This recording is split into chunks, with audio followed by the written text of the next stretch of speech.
Like, hey, Scoob, did you hear Nikki Blake is hosting a Scooby-Doo panel? No. Yeah. Like on today's Scooby-Doo episode, Scooby-Doo and Shaggy meet Nikki Blake. Yeah, in a Scooby Panel. Like, we need to get this puppy started. Okay, Nikki Blake, take it away, Scooby-Doo.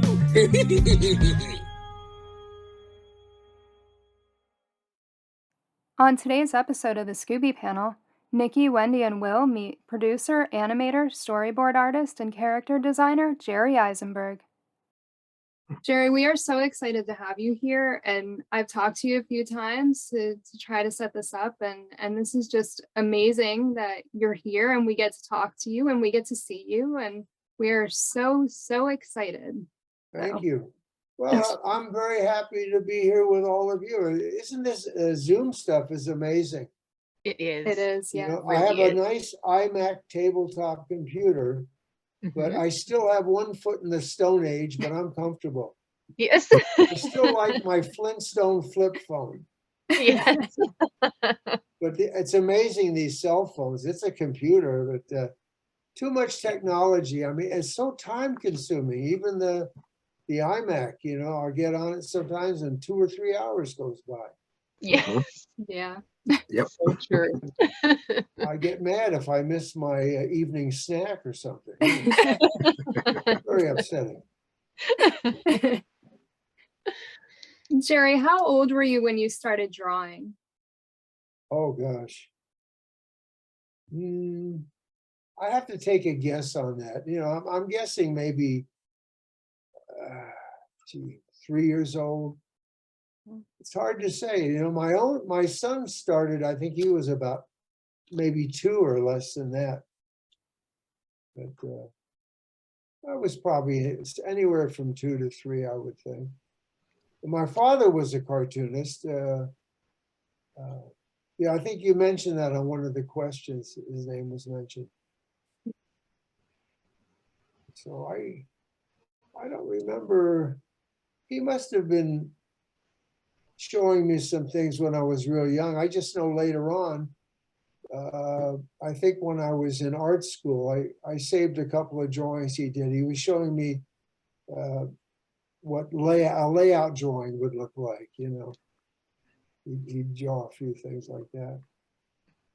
And he got me my first interview with Joe Barbera when I was leaving art school. So I started,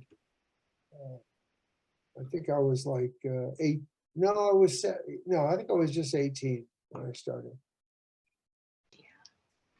And am I getting away from the first question? No, you're fine. We can just listen. It's fine. Yeah. Listen to whatever stories you want to share. So who else were, besides your dad, Harvey Eisenberg, who else were your influences? Well, it wasn't until I really got into the business, I think. Unfortunately, at MGM, I started there with Joe Barbera. They closed the studio 7 months later. So I was out of work for a few months, and then I got hired at it was the old Warner Brothers studio, where we were still doing theatrical shorts. And some of my influences there, of course, were Chuck Jones, and then he was quite a great director, like Friz Freleng. I was an in-betweener, if you're familiar with that term. It's the very beginning of animation. Then at Warner's, what was it? Willie Ito was there. That's where I met Willie. And he left to go work with Bob Clampett on Beanie and Cecil. So his animator, Ken Harris, asked me if I would come and be his assistant. And I was delighted because that was part of Chuck Jones's unit. And that's right where I wanted to be. I mean, Chuck was amazing. Ken was an amazing guy, great animator. All the animators were good there. Yeah, well, Chuck became an influence. His writer, Mike Maltese, also. and another writer who worked in the McKimson unit, Ted Pierce. In fact, we had the best coffee breaks of any studio I've ever worked at. They were the most fun because you had people like Mike and Ted, and there was an animator named Jerry Shinneke in Frizz Feelings unit. Funny people, and others. They were the best. Let me think, who else could have influenced? Well, Joe Barbera influenced me, you know, of course, my father. I'd say that's about it, unless I think of someone else while we're talking. Can you tell us what an in-betweener would do? Okay, well, the animator would start animating a scene. He'd also have to do the exposure sheet. If you're, I don't know, are you familiar with the exposure sheet? Mhm. That's difficult to explain. I don't have one I could show you, darn it. Anyway, the animator does very rough drawings. The assistant animator will clean up all of the animator's drawings. Let's say the scene is going to take 50 drawings. And the animator might do, let's say maybe 10 or 12, depends. Some animators could do less, some a little more. So the assistant would clean them all up. And then it goes to the in-betweener. The assistant would add more drawings. So by the time the scene would get to me, the in-betweener, like I say, if there's 50 drawings total, at least 25, half of them would be done by the assistant. So I would do all the in-between drawings. Like, let's say the assistant would clean up number 1, number 3, 5, so on. Maybe he'd skip sometime, instead of 3, he might do number 4. So I'd have to do all the in-between drawings. That's why they called us in-betweeners. And I would also I do them all in a final cleanup look, ready for test camera, and then of course for ink and paint.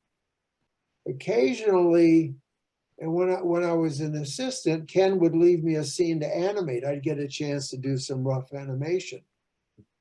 So that was good. And then I remember at one time the studio decided to open a 4th unit. We had 3 units as it was. The 4th one was going to do just commercials for television. And that was, the director was Phil Monroe, who'd been an animator previously at different studios.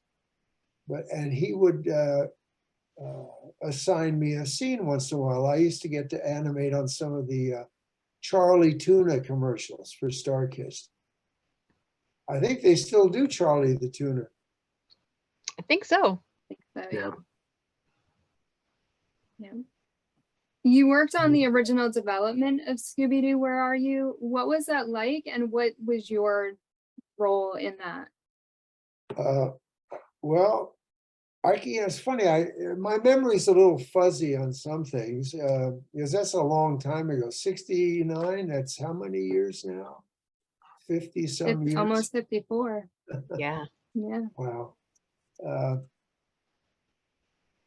It started out, I can't remember how it started. Well, with Joe Barbera, he probably came down to our cubicle, and or sometimes he'd have some of us go to his office, you know, some of the writers, and Ewo and myself, and maybe another cartoonist, and he'd tell us what they want to develop. And of course, Fred Silverman from the network, he was in charge of programming in those days for Saturday morning, and he would be there sometimes to talk about. I can't remember any details. I'm really sorry about that. Maybe some of the other people. I know Bob Singer was there in those days, because Bob and I helped do what's called a presentation storyboard for the show. We used to do these presentation storyboards occasionally. who did the writing on that? It could have been Joe Ruby and Ken Spears, because they claim that they're also the creators of the show. Yeah, they could claim that. And also even Fred Silverman helped create the show. But Ewo created and designed Scooby-Doo, the main character. So that's what I did. I helped work on a presentation storyboard. I can't recall if I tried to design Scooby. I mean, I designed a lot of characters before and after that, just like Ewo did. We did quite a lot for Joe. I don't remember if I tried to design Scooby, because I usually saved a lot of stuff from each of the projects. Some of the rough designs I would do. I don't seem to find anything that looks like a Scooby drawing. So either I didn't save anything, but I think maybe I just didn't. I know I was busy trying to design other characters. I helped with the Shaggy character, for instance. Because before that, I started designing some humans and animal characters with like extra long necks. I can't remember what gave me that idea. I know, have you heard of a show called The Funky Phantom?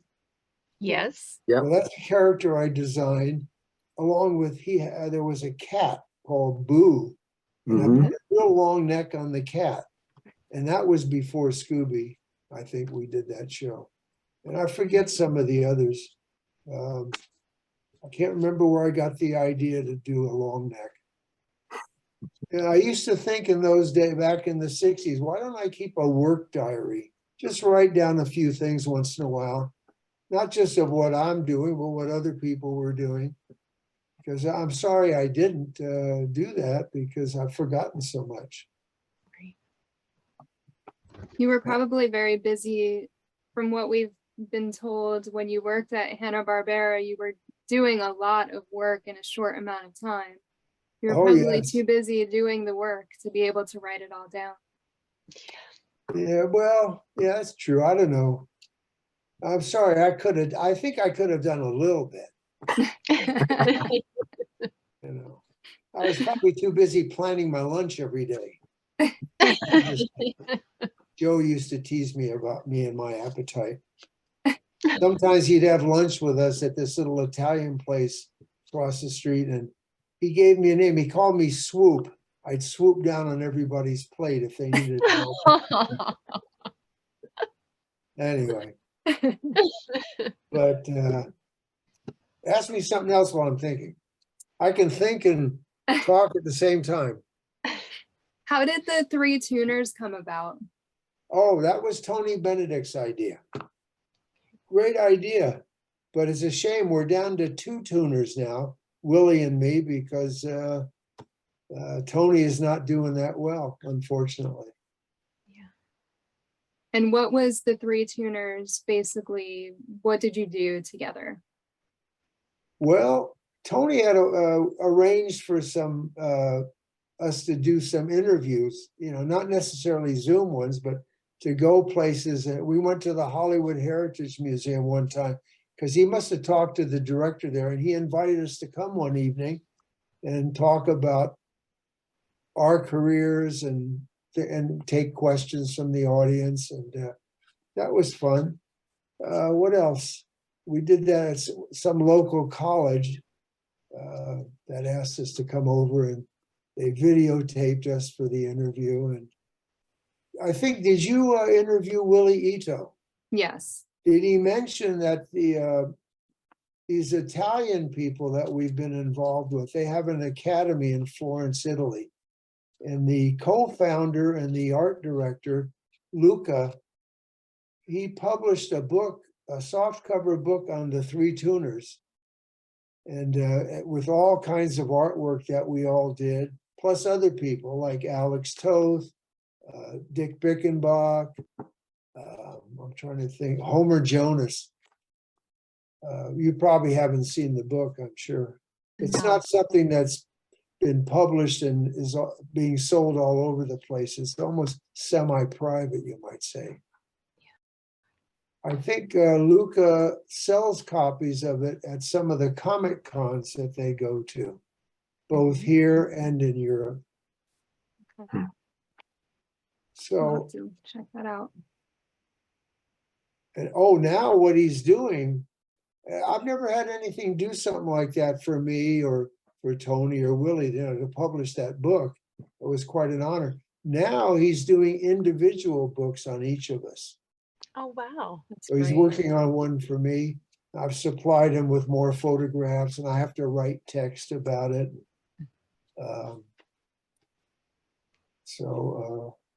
That's quite an honor. Yeah, that's great. What was it like working with Joe Ruby and Ken Spears? Well, I met them at Hanna-Barbera. They were film cutters when I first met them. They were working in the film editing department. And it was back in 70.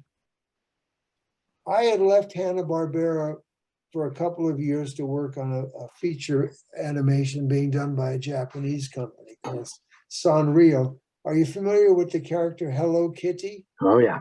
That's one of their characters. They had a huge group of designers there because they basically were in the greeting card business and designing greeting cards. And one of the girl artists there, I remember meeting her when I was in Tokyo. She designed Hello Kitty. I'm not sure if she actually created it too, the idea. But it's a delightful little character. Yeah. Anyway, so then I came back in 77. And meanwhile, while I was working for Sanrio, we had offices in Hollywood at the old Capitol Records studio. And ABC was down the street. We were like on Vine Street. And Ruby and Spears were working in at the network on staff, helping to develop within the network. And they would ask me to freelance for them once in a while. So I was designing characters and stuff.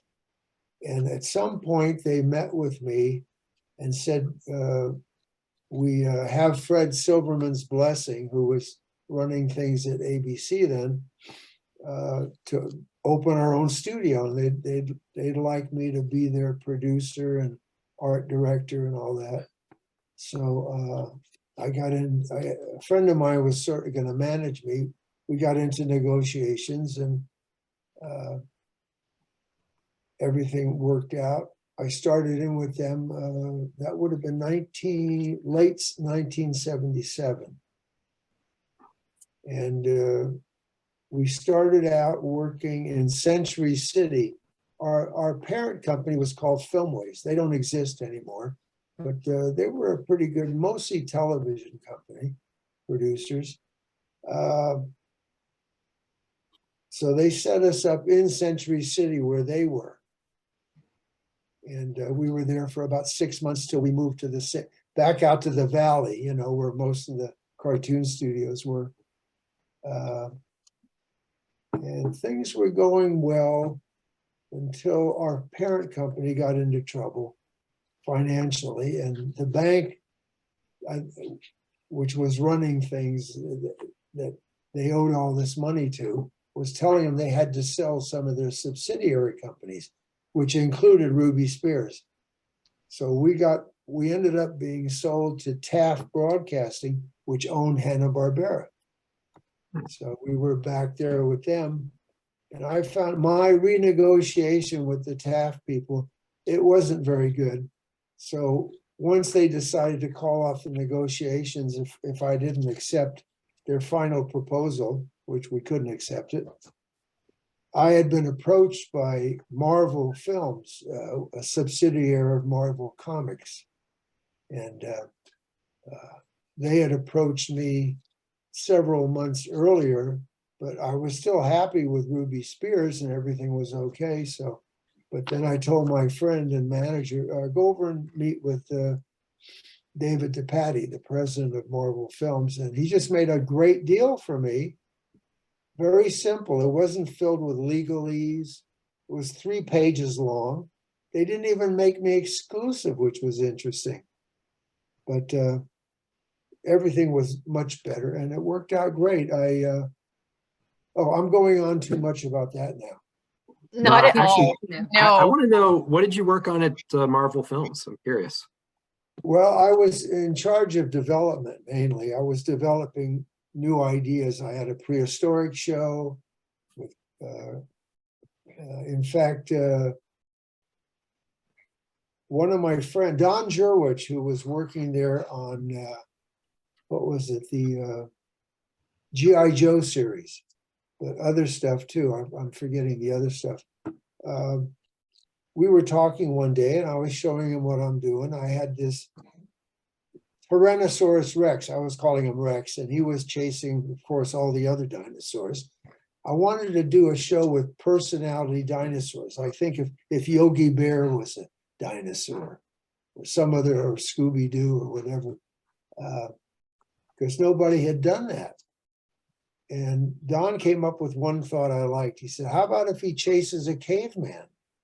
I said, hey, I like that better. You know, that seemed fresh, a fresher idea. So we called the caveman Rock. I got Tony Benedict to help with the writing, you know, and developing it with me. But I couldn't sell it. I presented it at all 3 networks. They just weren't that interested until maybe a couple of years later, somebody came, I think it was, who was, I'm kind of forgetting the person's name, but it was a feature project and it was sort of prehistoric. Then they got interested, you know. But I guess I wasn't as good a salesman as Joe Barbera. But, Joe was an amazing salesman. But I pitched it. I don't know, couldn't get a development deal. It sounds like a pretty cool show. Yeah, it does. It was fun.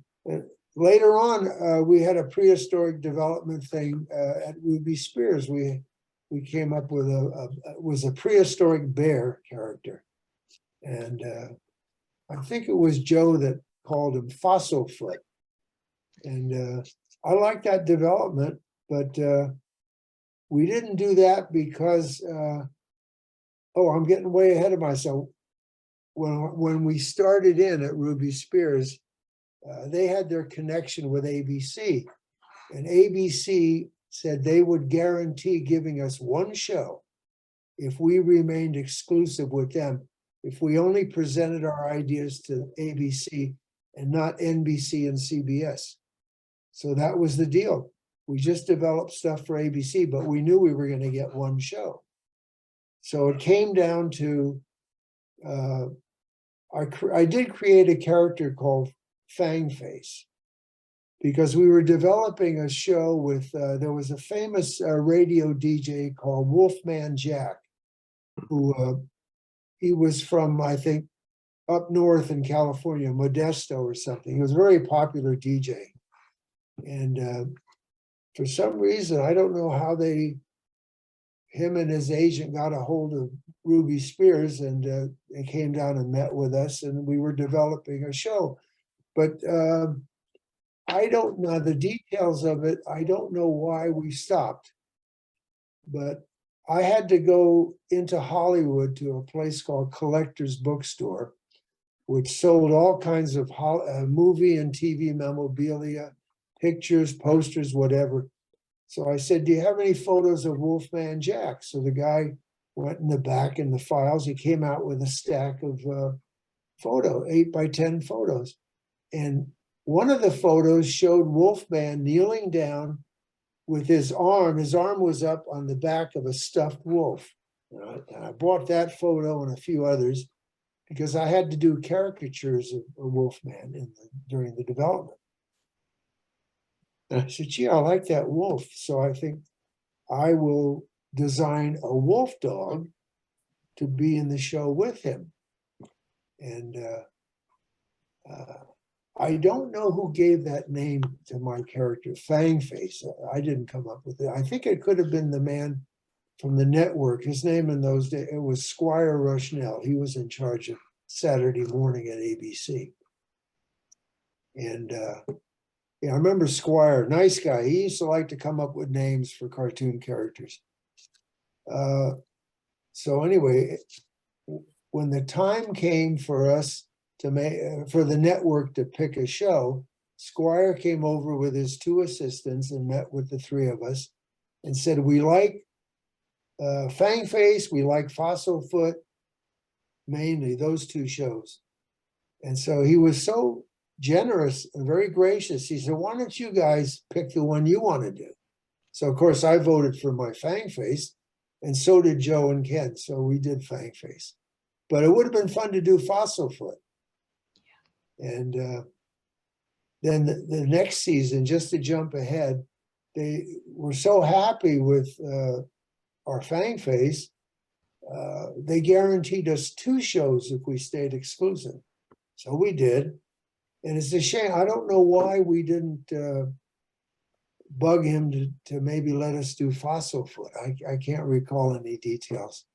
But they ended up not only buying 2 shows, but they renewed Fangface. They bought 3 other shows instead of 1 other. And boy, that was rough. We had to scramble to get enough people. You know, it was a lot of competition for people in those days. You know, other cartoonists, writers, cartoonists, whatever. Okay, I'll take a break. Your turn. Did I leave anything out? So Scott Geralds and Tristan Cole told us that you guys would all draw funny pictures of each other. And Oh, Tristan yeah. said Well, that you would that always started draw back, her. yeah, like with Ewo doing that. Mhm. And there was others in those days. Homer Jonas used to do some funny gags. Even I did a few. Tony did a lot of funny stuff. Oh, I got stuff I saved that he did of me. Yeah, I'll have to send you some copies. You can see Yeah, some that'd of be great. some of the stuff that Ewo did and Tony did. Yeah. Tristan said you used to draw her as a duck all the time. Is there a reason that you Oh. drew her as a duck? Actually, Joe started that. He started doing it.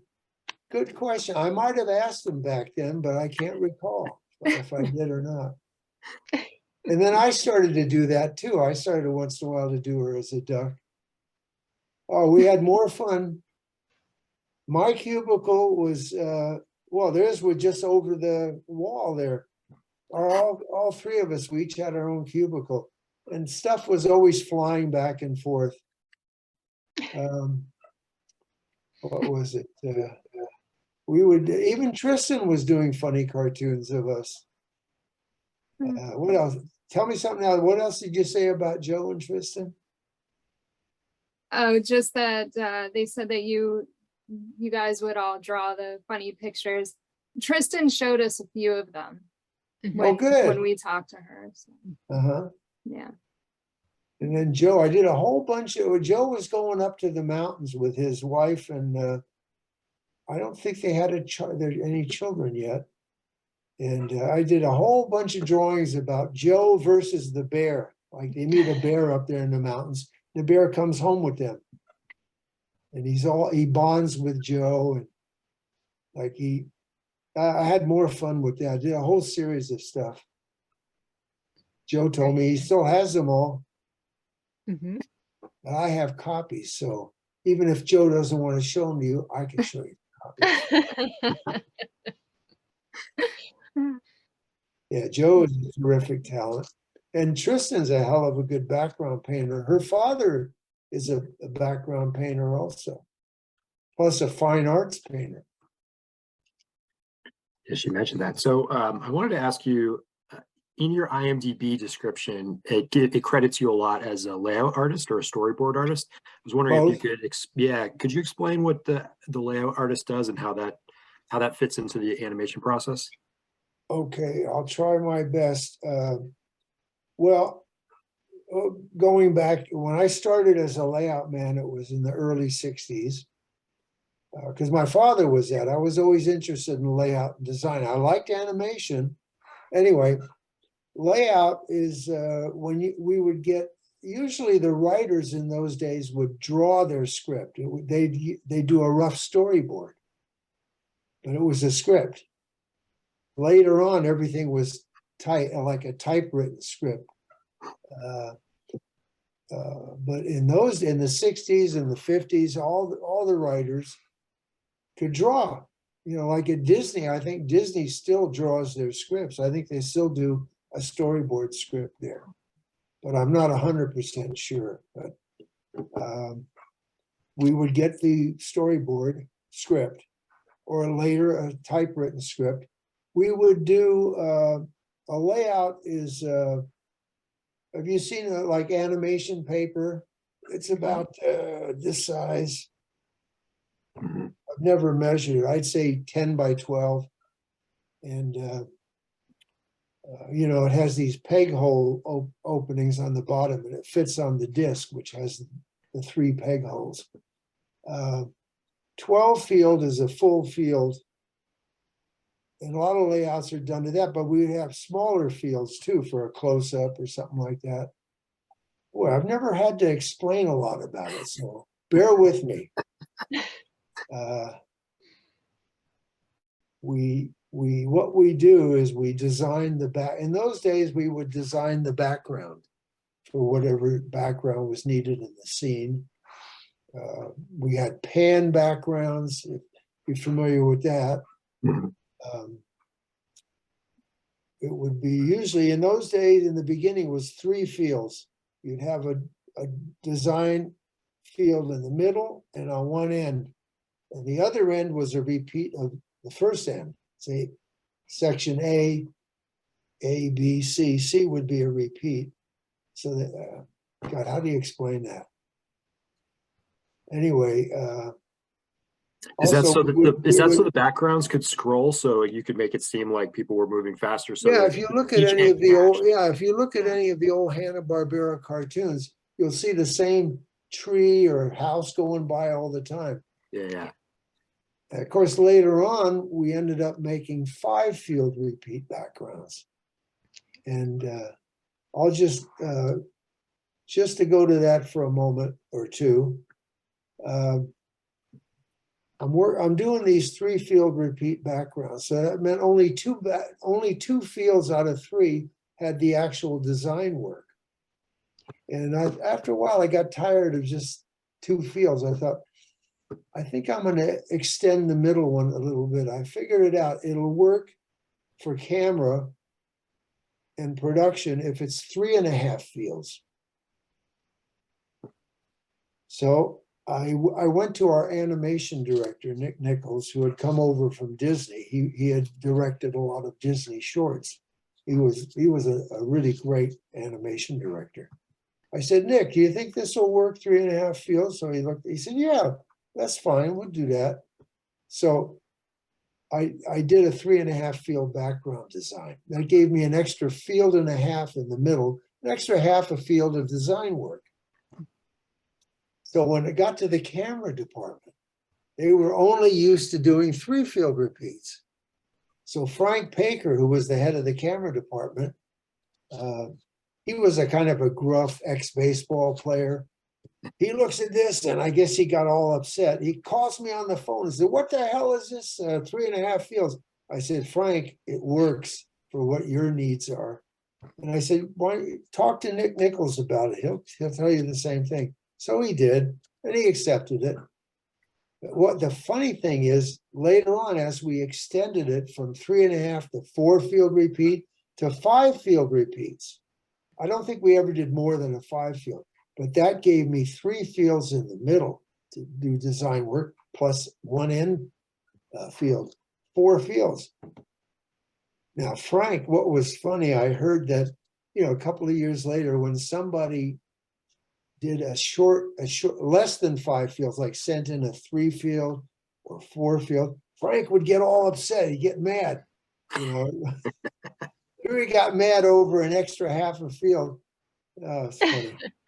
That's going to be in my book. That's one of the things I've written about in my single book that's going to be done. Mm-hmm. So back to the layouts, we would also pose the characters. Okay.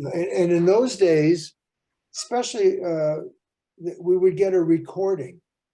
It was before we had tape cassettes. Just had these like 78 records. We have a little record player, so I could listen to the dialogue.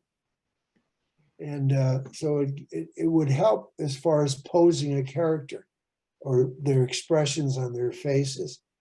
And what I used to do when I started in at Hanna-Barbera, I really missed animation, but I love being in layout. So I used to do a lot of extra pose drawings for my scenes. It was almost like doing rough animation for the layout.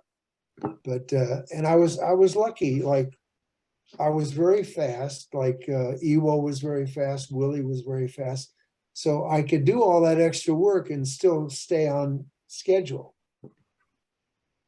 That was actually going to be one of my next questions is what role in the animation process did you like the best, like compared to being an in-betweener versus layout? It sounds like you liked layout better.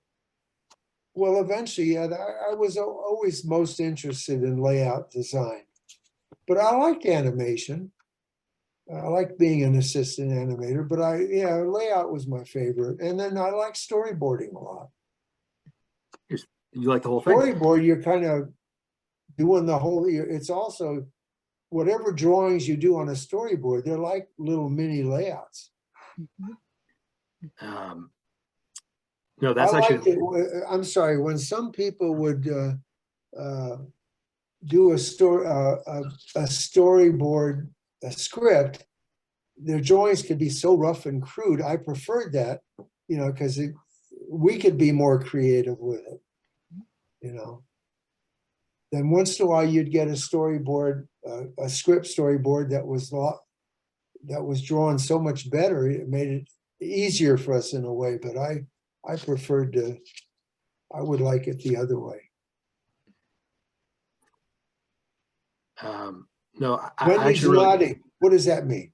I appreciate you explaining the layout role because I didn't know. So I makes sense that it's hard to explain because no one's ever explained it to us before. So really? That's really helpful. No, I don't think so. I don't think we've asked that before. Well, we were responsible for posing the characters and also designing the background or props. Like if you needed a car, a certain kind of piece of furniture or whatever, maybe an airplane. I used to like to design characters that were airplanes or cars, but like were alive, you might say. Just a straight car or plane, it wasn't that much of a challenge. Like Speed Buggy. Do you remember Speed Buggy? I did work on that. Yeah, I remember Ewo and I helped design that. I think he did the final design on that one. Yeah, that was a great one. But I designed about 7 of the Wacky Racers. I don't know if you've seen those. Yes.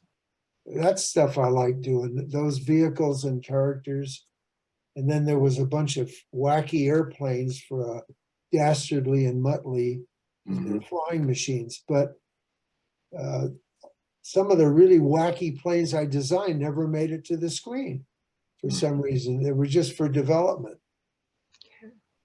Strange. Well, of course, I didn't work on every episode, and I never used to look at much in those days. I think doing so much of that funny, silly stuff, when I'd look at stuff on television or movies, I want to see drama, or adventure stuff, or good comedies. That makes sense. I am curious, so I'm going to ask you a couple questions about Scooby-Doo, but before I do, what characters have you designed that you're most proud of or you liked the best? Sounds like you've designed so many different characters. Are there any that really stand out to you or that you appreciate? The Wacky Racers is one. Of course, my Fangface. The first character I ever created and designed for Joe was Peter Potamus. I don't know, have you seen Peter Potamus, the hippo? No, I don't know that one.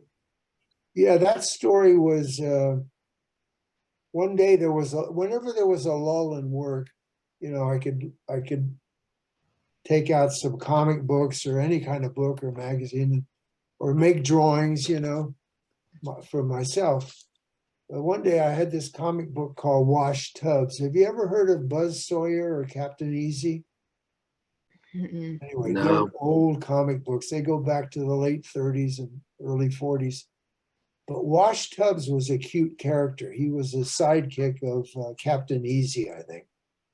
And they were in Africa. The story was taking place in Africa. And I'm looking at the comic, and there's one panel where there's some bushes, and a hippo comes out from behind the bushes. And I said, hey, Hanna-Barbera hasn't done a hippo character yet. I mean, we had Wally Gator, Huckleberry Hound, Snagglepuss, Hokey Wolf, and all these other animal characters. So I designed a hippo standing up on twos. I put a pith helmet on him and a safari jacket. And I took that drawing and a few others to Joe, and he liked it. He said, well, let's get some writers together and let's develop it. And I don't know who came up with the name Peter Potamus, but in those days there was a disc jockey, a local one named Peter Potter. So I got a feeling somebody, one of the writers, maybe it was Joe, thought Peter Potamus. It's like for Yogi Bear, Joe borrowed, he was thinking of the baseball player, Yogi Berra, and he just said Yogi Bear. In fact, there was a story, I'm really digressing. There was a story back then that I heard that Yogi Berra and his manager, they objected to the use of, using Yogi's name for Yogi Bear. Really? They actually were going to bring a lawsuit against Hanna-Barbera. Wow. But they were talked out of it because they said, you're going to try to deprive all the kids of that popular character or something like that. So they didn't go ahead and sue. I don't know if they could have won it anyway. But so Peter Potamus, I don't know who can. There's so many things I never asked Joe or any of the writers or people in those days. I was just too busy, I guess. Yeah. Sure. Too many other interests. But I'm so sorry I never asked certain questions like that. So you worked on several different incarnations of Scooby-Doo. Do you have a favorite time period of Scooby-Doo, or a favorite style or storyline or arrangement of the different characters? Well, I liked it when I was at the new Warner Brothers and we were doing some Scooby-Doo series, and especially the ones direct to DVD, the video ones. There was, I was involved in the beginning with Scott Gerald's, and there's another producer I'm forgetting, and even Joe Sickta got a chance to produce some of the Scoobies, and it was a lot of fun working with Joe. And Ewo was still with us in those days. Of course, Ewo, you weren't on, I guess, when I mentioned to the ladies that Ewo created and designed the character Scooby-Doo. He didn't create the show, but that was more like Joe Ruby and Ken Spears and Fred Silverman. Yeah, we did know that, actually. Great story listening to his process of how he came up with some of those characters in Scooby-Doo. Yeah. Yeah, Joe and Ken were a little upset with Ewo because I think they thought Ewo was trying to claim credit for the whole show, and he wasn't. But I think, I don't know, maybe they just didn't like the idea that he had that partial credit. I mean, but Ewo did create the design. He designed Scooby, came up with the idea, I'm going to do a large Great Dane dog. You mentioned that you like working on the direct to video. So those would be the longer, like 1 hour, hour and a half, right? How is that creative process different for layout? I would think that you'd have more time and you could do more maybe epic or large scale layouts, right? Because you have more complex camera actions and things like that. Yeah, I wish I could, I wasn't involved in layout in those days. I was actually doing storyboarding. Okay. So the layout work, gee, I'm not sure if we did that here or if it was sent abroad. A lot of stuff was done all over the world. It started years ago with Japan, then it went into the Philippines and Australia, who knows, South America, all over the place. But yeah, I'm sorry, I didn't do any layout work on those shows. No, that's fine. One last question, then I'll turn it over to Wendy. Is there anything that you created, 40 years ago, 50 years ago, that you still see today in popular culture and you get excited because you're like, I can't believe that character is still around or is still popular? Does that get you excited? Well, see, most of the characters I've created never were as big or as endured like something like Scooby-Doo, or Fred Flintstone. So I don't know. I hope Peter Potamus, well, they probably just show those on the Boomerang channel. Wacky Racers. I mean, it's nice. I meet people that grew up on that stuff who really like the Wacky Racers or Peter Potamus. Oh, here's an obscure character I created and designed for a show called, I don't know if you ever heard of Blast Off Buzzard. Heard of it, but haven't seen it. I don't think so. Yeah, I don't know. I wonder if they run it. Well, Joe came around to us to develop it. It was a buzzard that was chasing a rabbit. It was like the old Coyote and Roadrunner idea, which I used to work on those at Warner Brothers. And Joe presented them to the networks, but they weren't that interested. So Joe came down to talk with Ewo and me and say, nobody seems to be interested. So after he left, I thought, well, what else could the buzzard chase in the desert? I mean, I started thinking of lizards, turtles. I said, maybe a snake. So I designed a snake and I put a football helmet on him. And one of the writers called him Elroy. There was a Rams football player called Elroy Hirsch or something like that. So we had the buzzard chasing the snake. We did a bunch of development sketches and Joe presented those and the network liked it. They bought the show. So that's an obscure character that I created, but nobody knows about him.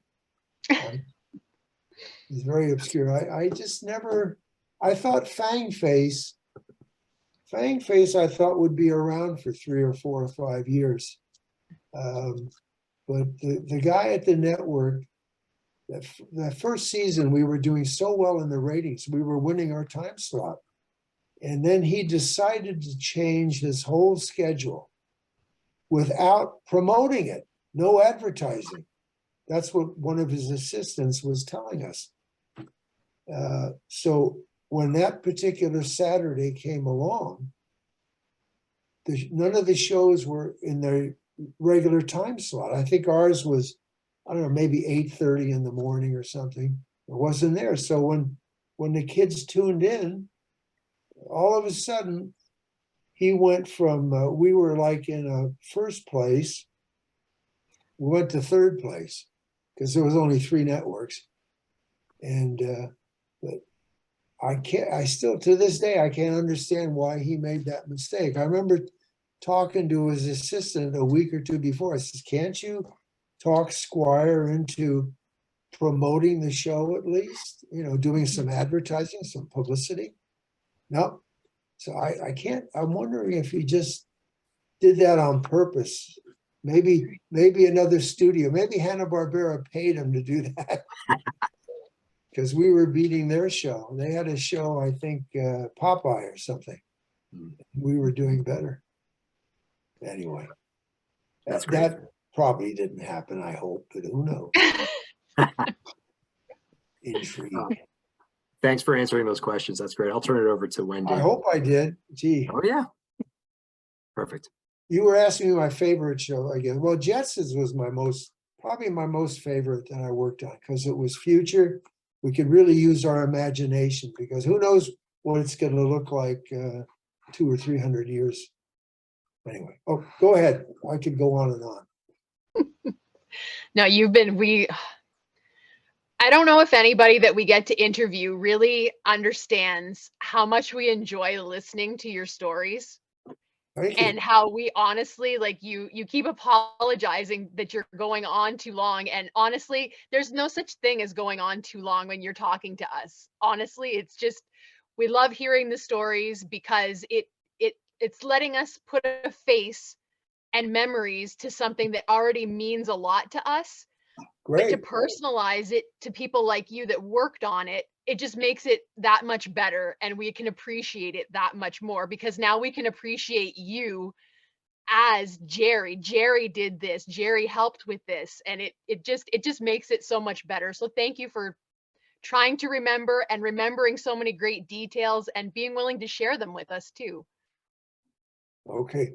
I'm starting to get the impression you're about ready to sign off. No, Just getting warmed up here. I have 4 questions. I just want to make sure you know how appreciated you are. So you've definitely worked on a ton of shows that are great. I love Peter Potamus. I wish that got more airtime when I was a kid. The only Really? thing I ever saw, there was an episode of that on a VHS tape that came out in the mid to early 90s that had Scooby, it had Shake, Rattle, and Roll, it had an episode of Peter Potamus.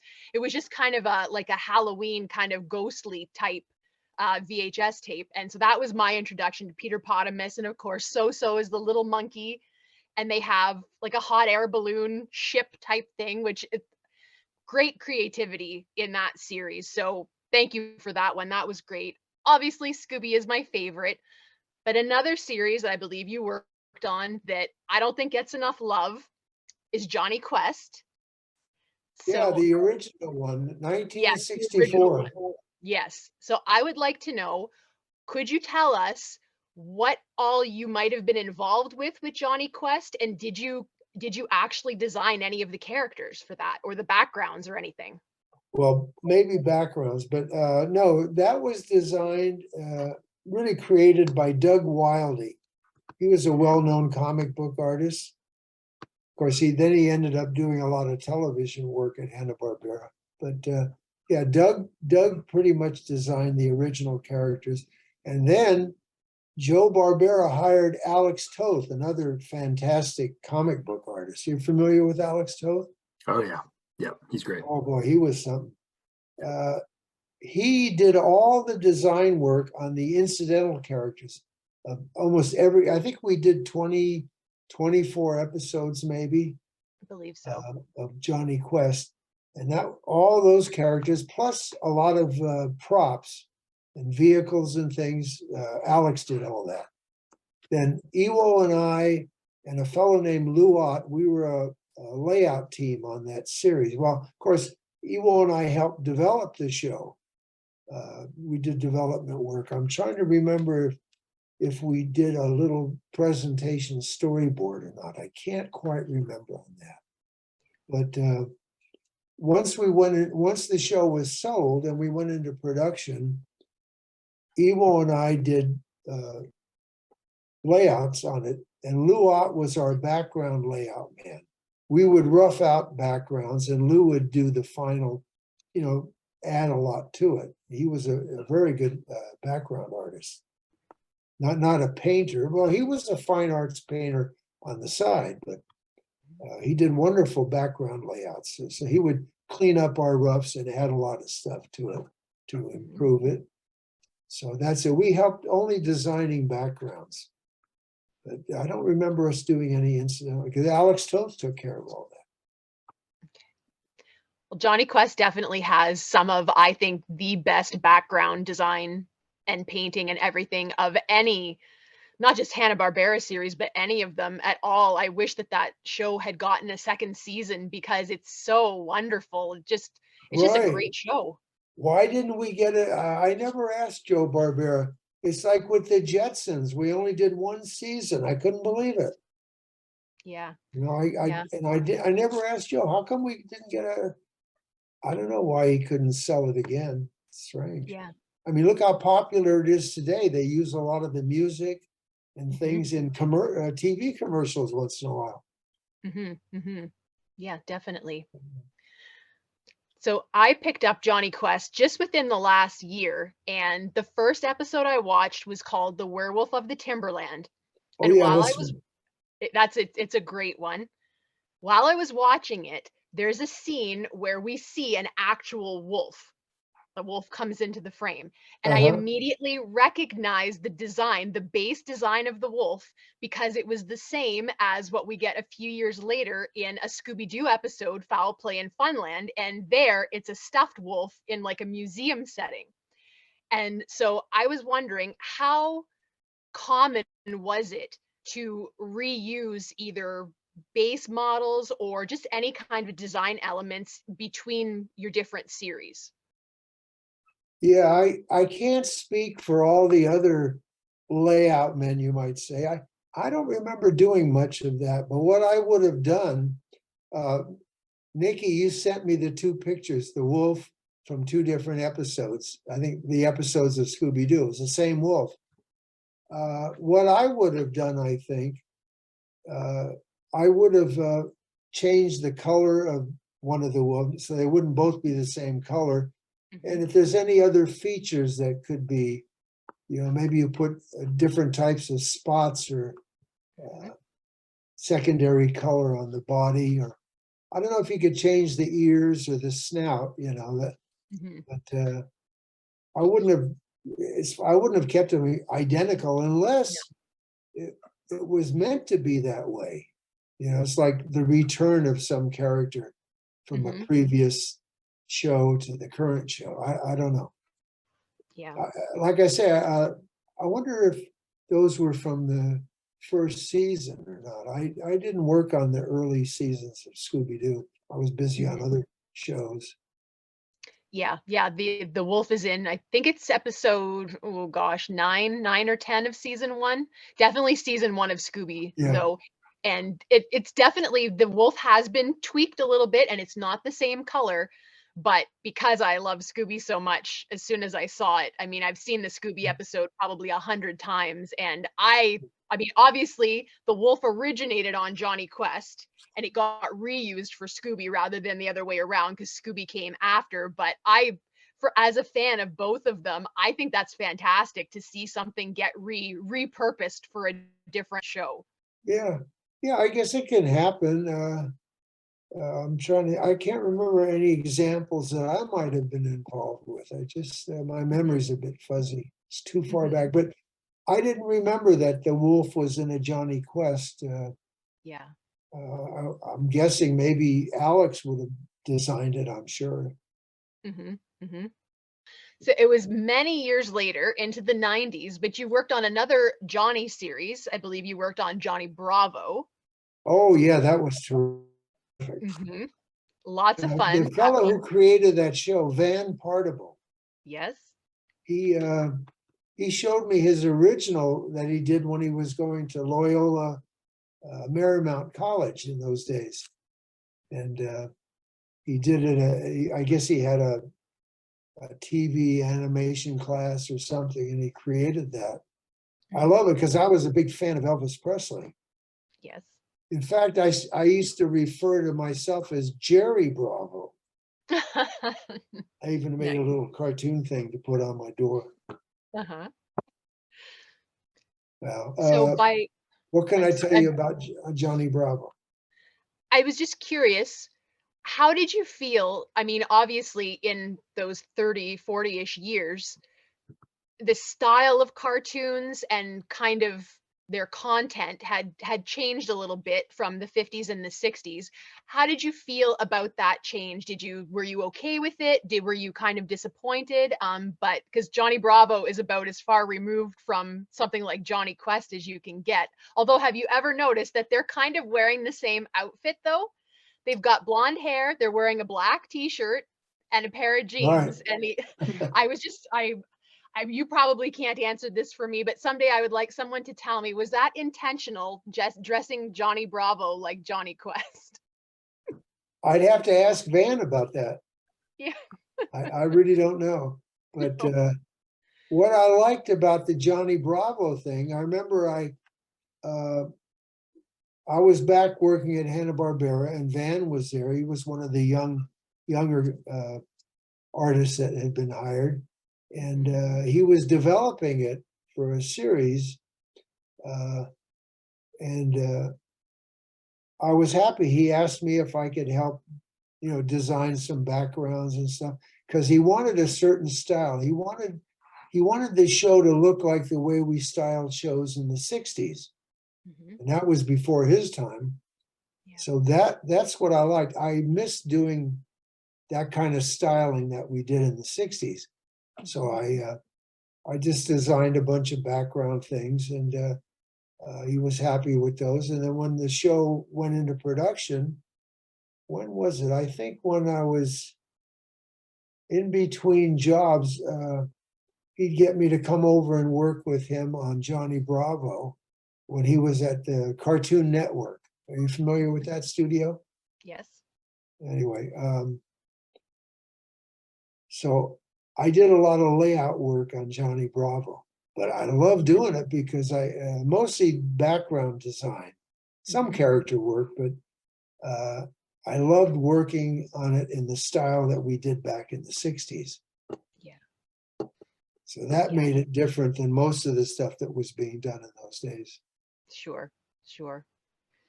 And you also worked on the What a Cartoon show, and I believe you did something called Yoink of the Yukon.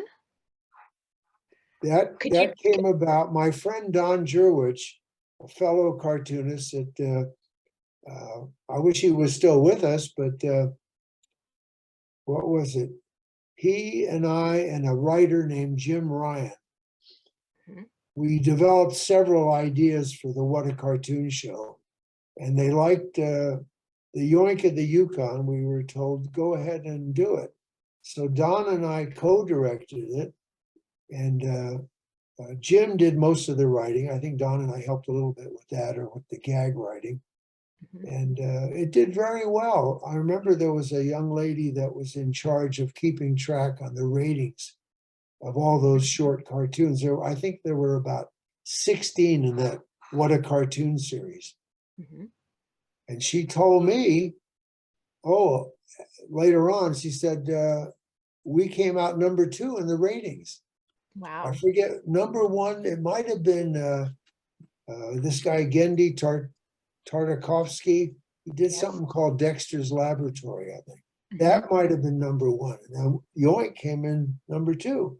And I said, so how come the studio didn't ask us to do another one? I guess, we were the old timers, Don and me and Jim. So I don't know. Well, it was nice to do the one. And it was Don that came up with the name. I remember I designed the characters. The Yoink was a little, a dog that was like he wanted to be a Mountie, and we had a Mountie sergeant. Jim came up with the name Sergeant Farflung. I like that name. And then, of course, we had the bear. Yes. That was, I think I came up with that name. I called him Noof because my wife is French Canadian, and the Canadians call the people from Newfoundland Noofies. Yes. I think that might be cute. Noof sounds like a cute name for the bear. I'm a Canadian, so I love everything about that show. I loved it. Are you English or French Canadian? Oh, it doesn't matter. You're Canadian. I'm English, but I only live maybe like a 40-minute drive from the Quebec border. And I have French ancestry, so I might as well be either or. Maybe I should call Ramon over here. You could speak a little French. Oh my goodness. I would rather not embarrass myself.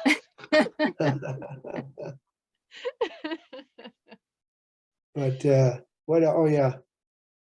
Oh, that was a fun thing that I liked it. I would have liked to have done another one. Yeah. But yeah, it was a lot of fun. What else? Anything else about that series, or? The artwork in that was really, really great. That was the first time that I saw it, I believe that it was an extra on some Scooby-Doo VHS from the 90s, or like the late 90s when they were putting Really? things out. I'm pretty sure that was the first time that I saw it as an extra on something. Huh. But I remember, and I have watched it fairly recently within the last few months, but I do remember really loving the art style of it, because there was a lot of like newer stylized art happening at that time in animation. Yeah. And a lot of it's great. You know, I liked Yeah. Dexter's Laboratory and stuff, but I do kind of prefer the older, more classic style of animation. And I loved obviously the Canadian part of Yoink, but also that like it looked really great. The visuals were great, the gags were great. It was very funny, and I definitely picked up on the Newfie part, which made me laugh even as a Aha. kid. Well, I'm so glad to hear all that. You know, I don't think it's been seen that much by that many people. No, You're probably the first person I've heard from that, you know, Oh, you've gone really? into a lot of detail. Thank you. Oh, goodness. I Well, wish loved Don it. was here to hear that. Yeah. Yeah. Or Jim, they're both gone. Yeah. My ranks have been thinning.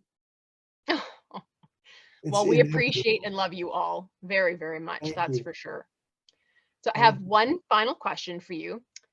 But I'm What? just still getting warmed up. I need more Well, than hey, that. anything Oh, that you no, want to because talk Will about? and Nikki are going to ask questions. Okay. So what's the most difficult project that you believe you've worked on in your career, and why? And also, what's the project that you're most proud of that you've been a part of? The most difficult, you know, I honestly can't think of, I don't think there was one difficult project. Okay. There was a very difficult character design once. I Mhm. remember Joe Barbera wanted us to design a character. I think he was called Honcho.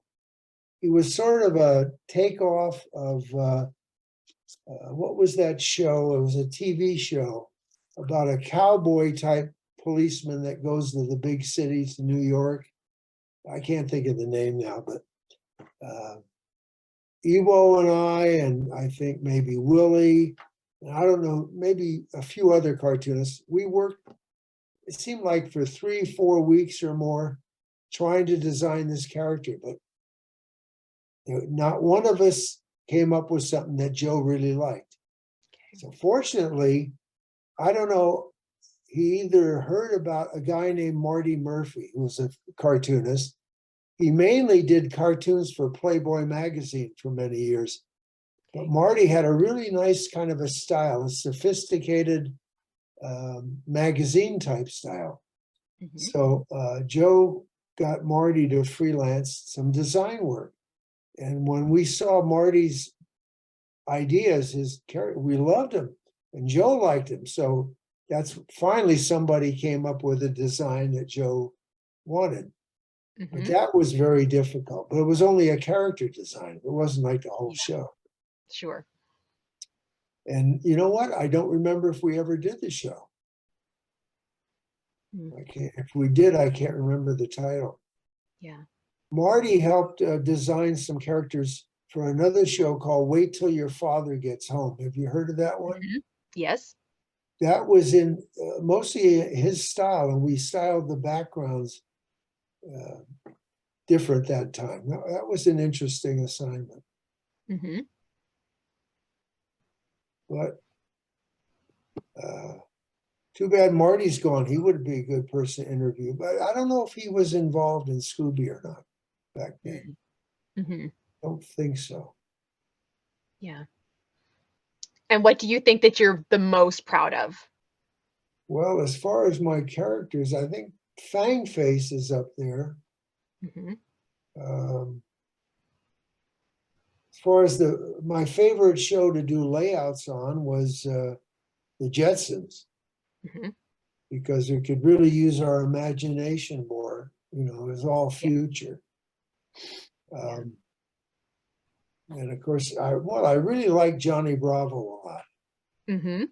because it was like working in that old style again from the Yes. 60s. you know, I imagine if you look on YouTube, Joe Barbera has done a lot of interviews. I've seen Mhm. some of them. You know, I've looked at all of them, but maybe I wonder, I'm sure he's talked about Scooby-Doo. Hmm. I don't know if you've seen any of those of him, but you We might. have seen a couple of them. Yes, there are some really great ones out there. I remember Ewo and I used to do some interviews for some of the DVDs for the different shows like Wacky Races, the Flintstones, forget what else. Yeah, it's a shame. If Ewo was still here, he should have been one of the three tuners. Yeah. He was an amazing talent. Hmm. I don't know if Will heard it. I was telling the gals that Ewo used to do a lot of gag cartoons of him and me and other people, and his sense of humor came out in the gag cartoons. I don't know if I did hear that. I would love. Have we seen those, Nikki? Have we seen Oh, any of these? I'm gonna dig them out. I'm gonna send some copies, Yeah. you know. I don't know if I can scan them on my copying machine because, well, the ones that Tony did, I think a lot of them are on the smaller paper, the 8x11, but most of Ewo's are on animation paper, which is more like 10x12. And I don't have a large printer. Mhm. Wow, I think I can scan. The technology, I have an iMac, but I told the ladies I still have 1 foot in the Stone Age, but I'm comfortable. I'm not too much in the high-tech business. When Yeah. I get lazy, I have some good 35mm cameras, you know, Hmm. but they're pretty old-fashioned now. They're not digital. And I collect all kinds of old cameras, but I get out those disposable ones, you know. I don't Hmm. think Kodak makes them anymore, but Fuji. And Okay. I tell people, I say, oh, I got my high-tech camera here. And they roll their eyes, but they'll thank me for the eye exercise I give them. But you know what?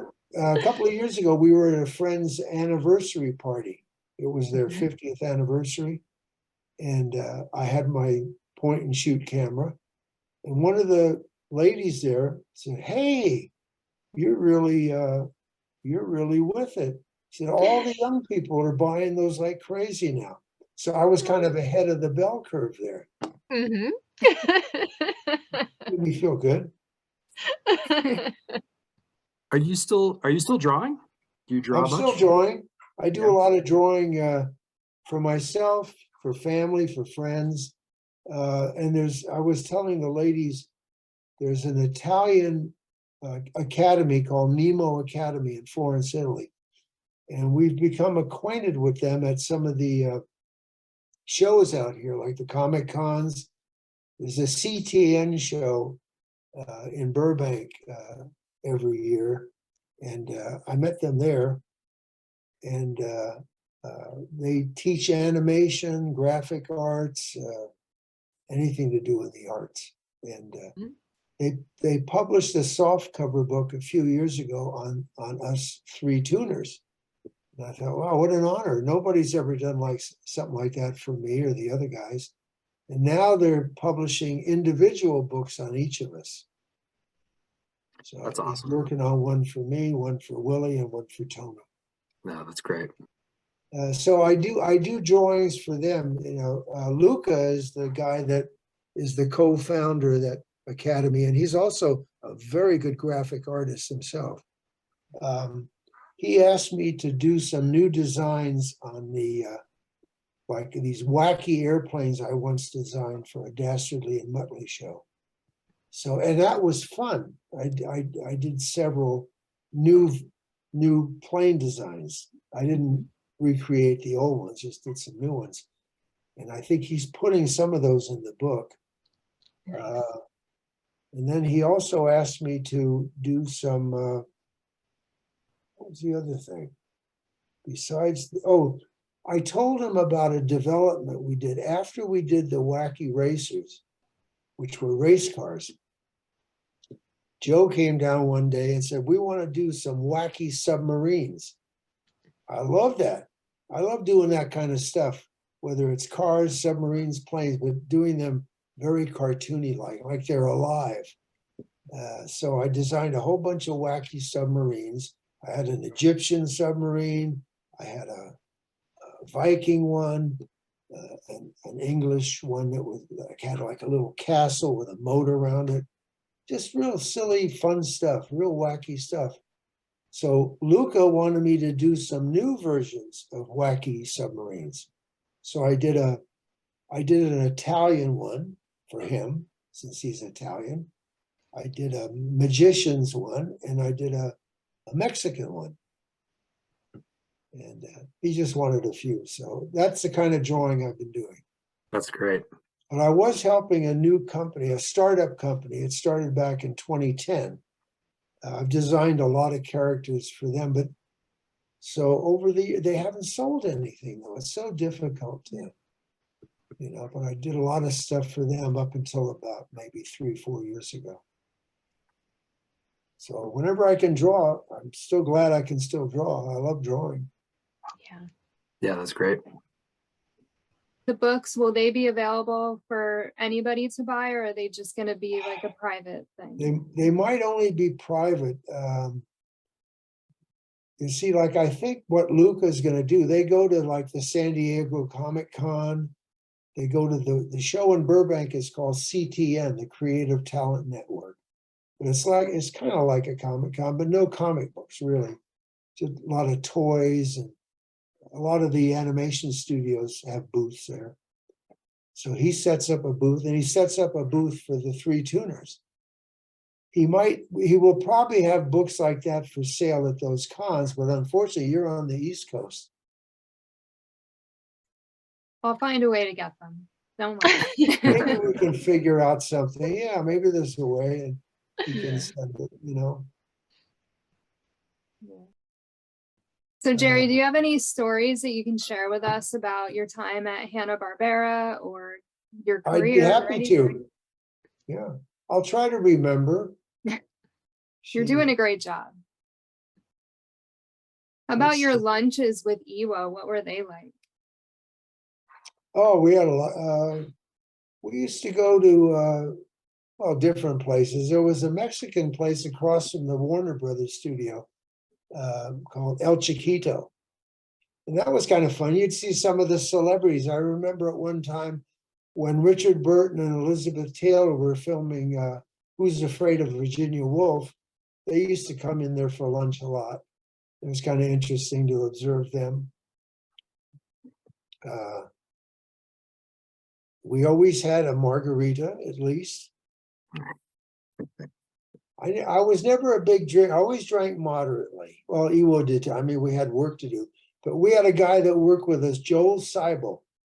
He could drink so much and still do his work. One day at the Far East Terrace, this Chinese restaurant, he had 10 martinis. Oh my goodness. He comes back and he did his work. I don't know how he could do that. Wow. Oh my God. If I had 2 or 3, I wouldn't be able to work. Some people have that. Oh, he was also a gymnast when he was in school. I don't know, maybe he just had the inner strength. Yeah. Let me think. Joe Barbera, I loved his zingers. I mentioned, one day, years later, when when Warner Brothers bought Ted Turner, which had already bought Hanna-Barbera, they moved over with us. I was at the new Warners in Sherman Oaks. So they moved over with us, the Hanna-Barbera, whoever was left. And so Joe had an assistant, a guy that was his driver and assistant, Carlton. And one day, Carlton and I were walking Joe out of the building. He was leaving. And we walk outside, and Carlton saw 2 of the ladies from upstairs. So he left us to go talk to them. And Joe and I are standing there. And I was standing, I think, on Joe's right side, or left side. I decided to cross over to the right side. So I moved around to his right side, and he said, for a moment there, I thought I was circling the globe.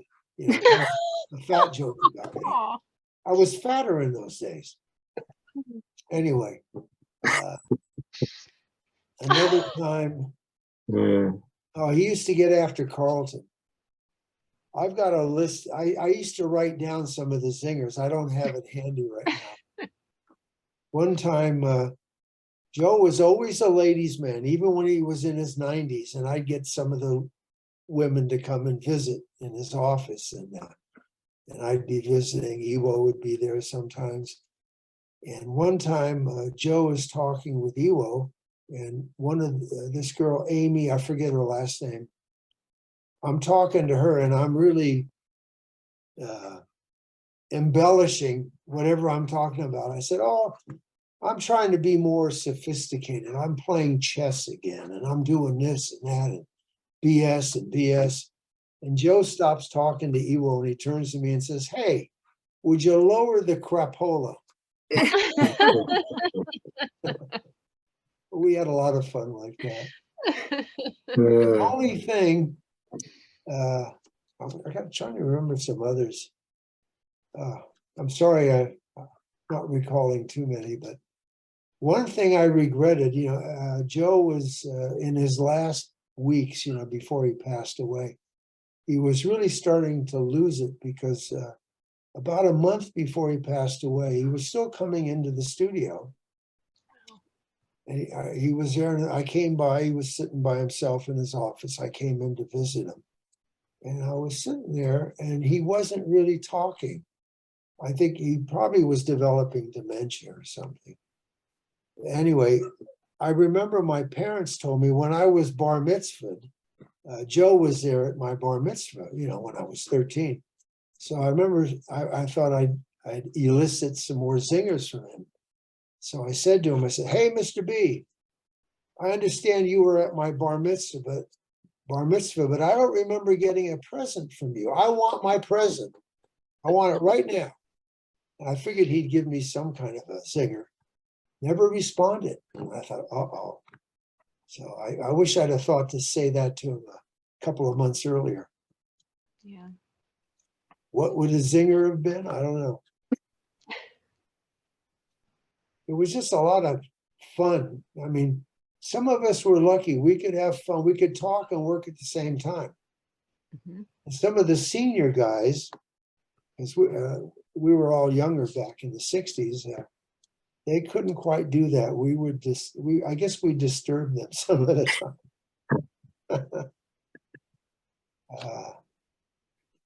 One time, Joe Barbera brought Harry Belafonte into the studio. Are you familiar with Harry Belafonte? He goes way back. Mm-hmm. Yep. Anyway, he was really in his prime in those days. It was probably in the 70s, maybe late 60s. And Joe, instead of bringing him into my cubicle where I was with Ewo, because sometimes he'd bring in people like that. And I regret, he brought him in the next door cubicle. And I always regretted that I didn't call over the partition, say, "Hey, Mr. B, I want to meet Harry Belafonte." Yeah, he would have brought him over, but I didn't do that. I got shy. And I'm not that shy a person, as you can tell. Just ask anybody. But I do have shy moments, Mm-hmm. My wife thinks I'm not of this planet, but I am.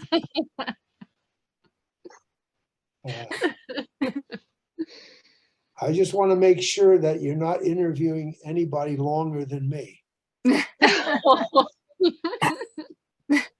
Well, Carlton, when we talked to him, his was almost Good. 3 hours. Yeah. Oh So my he God, had well, we're going to have he to had a top lot that. to say. Carlton, he's got some great stories. Well, he must have told you some fun things about Joe. Yeah. Yeah. Did he tell you about the napkin that was stuck in his zipper or something? Oh my I goodness. don't No. remember that. No. Oh, I can't tell. If Carlton didn't tell you, I can't tell you. Maybe next time. No, Joe used to zing Carlton. Was he like that with the younger people too? Like the newer people that came in, did he zing them too? And how did they take it? You mean, was Joe like that? Yeah. Joe Barbera with the younger? Yeah. I'm not sure if he had much to, saw them much in his last years there at Warner's. Of course, the girls, that's different. He was a ladies' man. One time I said, "Come on, Joe, when are you going to get over it?" I think I might have said, "You give them more attention than me." My wife's not here to roll her eyes, but she gets tired of me telling her, whether it's a waitress or any of her lady friends. When I lost a lot of weight, we were with some of her lady friends, and they said, "Hey, Jerry, oh, you're looking good. You lost a lot of weight." And I said, "Well, I had to do something. The men weren't looking at me anymore." Now, that's original material. So, gee, I'm glad you interviewed Carl. I can't believe 3 hours. Wow. Yeah. Let me Yeah, see, it was what great. time does it say on the computer here? How long have we been doing this? We started a little bit early. Is it really 5:34 already? Yeah. Oh, we're getting close to Carlton time. Oh, please ask me something else. I need help. Did you ever, while you were working at any of the studios that you worked at, did you ever have occasion to be able to either watch or sit in when they were doing any of the voice recordings? Once in a while, maybe. I didn't do too much. No. Of course, at Ruby Spears, for my Fangface show, Frank Welker, a wonderful voice talent, he did Fangface. Mm-hmm. I took some photographs of him once at one of the recording sessions. I wish I'd have, I used to bring in, I had a little Bolex 8mm camera that I bought. And back in the 60s, and I used to bring it in. Tony Benedict used to have a Bolex too. We both used to shoot 8mm movie film in the studio. I did that for about 3 or 4 years. And then I stopped. And I didn't leave Hanna-Barbera. The first time I left them for that Japanese feature was in 75. So from about 67 to 75, I only brought my still camera, my 35mm. And for the life of me, I can't remember, why didn't I keep bringing in the movie camera? I never took movie film of Barbera or Hanna and other people. I did film a lot of people there, but and that footage exists. It was put on a VHS tape and then on DVDs. The studio has a copy for their archive. But now it's with Warner Brothers. Joe Barbera asked for a copy. I'm so disappointed that I stopped, and I can't remember, why did I stop bringing the movie camera in?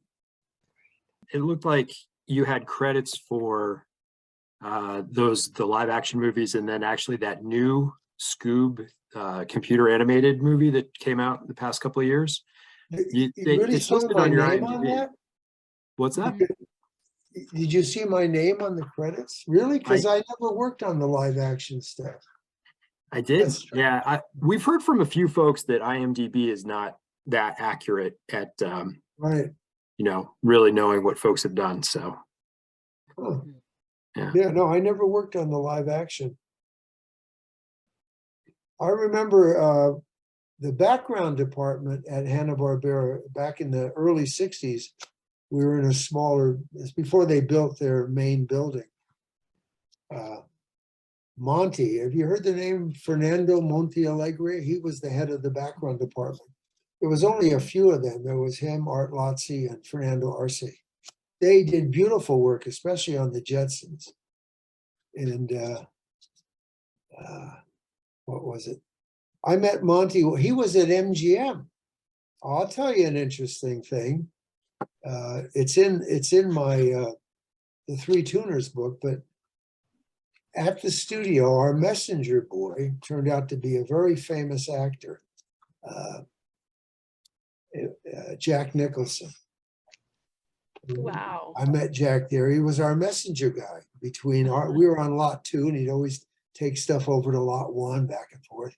And Jack and I joined the MGM basketball team. So we played a lot of basketball for about 5 years, maybe 2 years at MGM. And then one of the actors went to 20th to do a series and he put together a team there and he got us to come over there and play on the 20th team. And who knew Jack became so famous? We had a bunch of actors on the teams, but Jack became the most famous. I remember him when we found out that they were going to close the MGM studio, the cartoon studio. We're standing around out front one day at break time. And he says, I'm going to start taking acting classes at the Players Ring Gallery, which was up in West Hollywood. They had a theater and then they had an old house around the corner where they had acting classes. And I thought, gee, that sounds like interesting. Maybe I'll do that, but I didn't do it. You know, I ended up getting hired at Warner Brothers. And I finally took acting classes back in about 1970, but I didn't do it when Jack was doing it. Anyway, I thought that was interesting, having a guy like that who became so famous. And Monty used to take photos. We were the 2 young guys in the studio. Jack's about a year older than me, a year or so. Monty would come over and photograph me in the in-between room. And one day I walked into his background office and Jack was sitting on a stool and Monty was photographing him. I never asked Monty later on, can I see the pictures you took of Jack? I just never did that. But Monty he had a little MG convertible. He'd drive me to lunch. Sometimes we'd go to a barbecue place or whatever, and he'd take Jack out to lunch. He was such a nice guy. He was always a gentleman. And one day at Hanna-Barbera, at break time, he said to me, he looked at me and says, Jerry, be my Volkswagen, because I was big in those days. I remember that. I never forgot that one. Anyway. That's so funny. This is all before the cancel culture. All this stuff, there was no political correctness in those days. Thank God. Actually, Okay. I do have another question for you. I'm looking at your IMDb right now. Did you? It says you worked as a character designer on Thundar the Barbarian. Did you work on that show? Thundar? Yeah. Oh no, actually, the characters originally Alex Toth designed them for us, but the network wasn't quite as happy with his designs for some reason. So then Joe got the famous Jack Kirby to come in, and Jack Kirby did the final designs. Really? No He kidding. was there's a guy I could talk about. What a fine gentleman he was, you know. He'd come in and maybe he'd have to meet with Joe or Joe Ruby, but he'd come into my office maybe, and sometimes Joe was tied up for half an hour or more. So I got to talk to Jack and listen to some of his stories. What a wonderful man. What a talent. Amazing. Yeah. What else did he work on? Did he just come in and do like character design and stuff like that? He didn't work on actual animation, did he? No, not that I know of. Yeah. No, he just did a lot of design work, not only characters, but settings, backgrounds, the whole atmosphere, you know. I've got a lot of copies of stuff that he did. Really? I didn't know that. Some of his originals. Yeah, that's great. He was amazing, you know, and what was it? He created some stuff for Marvel Comics. In fact, I think he saved them back in '60 when he came up with the Fantastic Four and a few others, because they were about to go out of business. Wow. I got to know Stan Lee pretty well at Marvel Films. I like Stan a lot. You know, we worked together for about 8 years or so. And with him, we got into a thing. I think when the first X-Men movie came out, I was back working I was at the new Warner Brothers, and Stan was somewhere not too far away, and I would send him a letter or a fax or a cartoon. So we started having dueling letters and faxes. And I have copies of all, I got all the letters or faxes, and there's so much fun. He made me become a funnier writer with me writing back. It was a lot of one-upsmanship and putting each other down and stuff like that. Yeah. That's awesome. Yeah. What was he doing at Marvel Films? I know he worked a little bit on the Spider-Man animated show. Were there other shows that he worked on at that time? Yeah, there was a couple of shows that I co-created with Fred Silverman. One was called Pandemonium, and Stan was involved in that, and coming up with some kind of a, Fred wanted a villain, you know, kind of an outer space type villain. Well, I didn't think we really needed it, but because the show was about 3 panda bears and their adventures. It was called Pandemonium. But what else about Stan? Now, Stan was like the executive producer. He was the main guy, but the president of Marvel Films was David DePatie. And Stan was always going off. He was being asked to go to seminars and places where he could speak, you know. He did a lot of that kind of stuff too. Yeah. I used to love going out to lunch with Stan. He was a very interesting, nice man. And he had an old Rolls Royce, and once or twice he'd take me for a ride. I get to sit in the back and he'd be the chauffeur. Then he sold that and he got a Volkswagen. What was the convertible? I can't remember the model number. Anyway, what else? Interesting. Now, were they in California, like Jack and Stan, were they in California for the TV work at that time? Because I thought that they were based out of New York, because at that time all the comic book stuff was all in New York still, right? No, Stan moved out. I'll tell you, I was with Ruby Spears. I was with Ruby Spears from 1977. I left them in 81 to go with Marvel.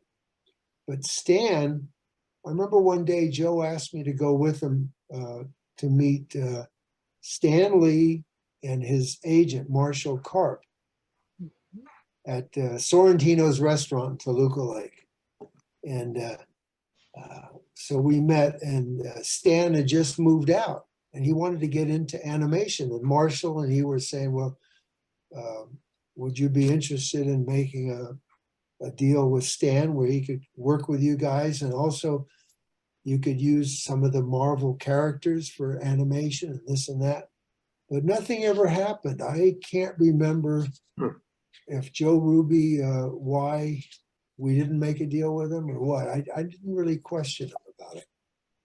So then I reconnected with Stan, of course, when I went with Marvel Films, like would have been a couple of years later.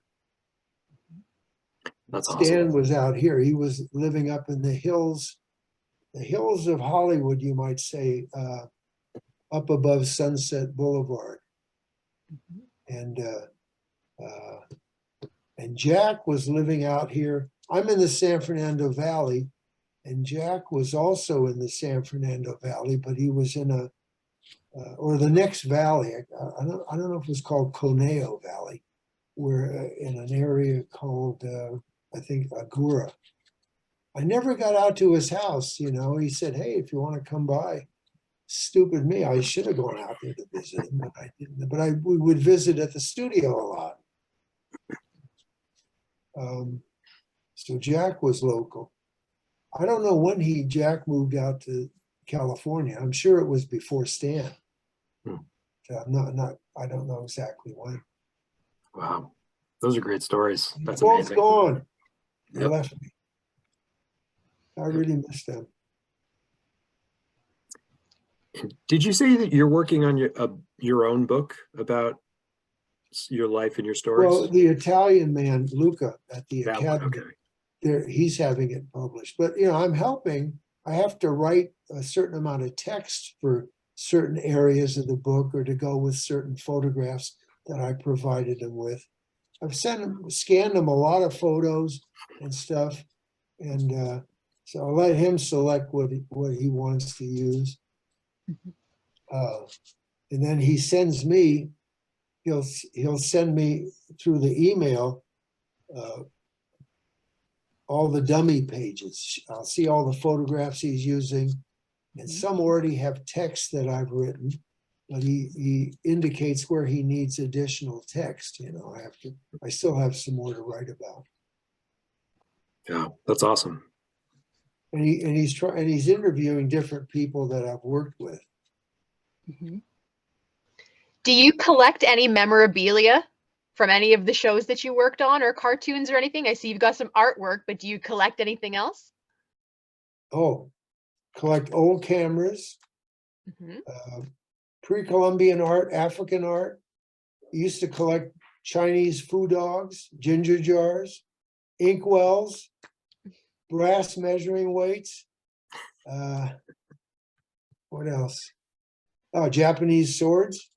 Had a few. Let me think. I'm forgetting something. Books.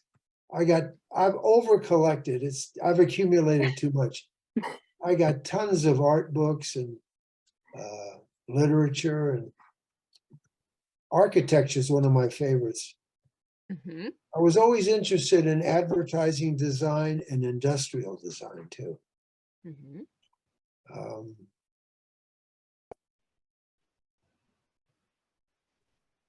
I like, I got a lot of cartoon books, books on Disney and different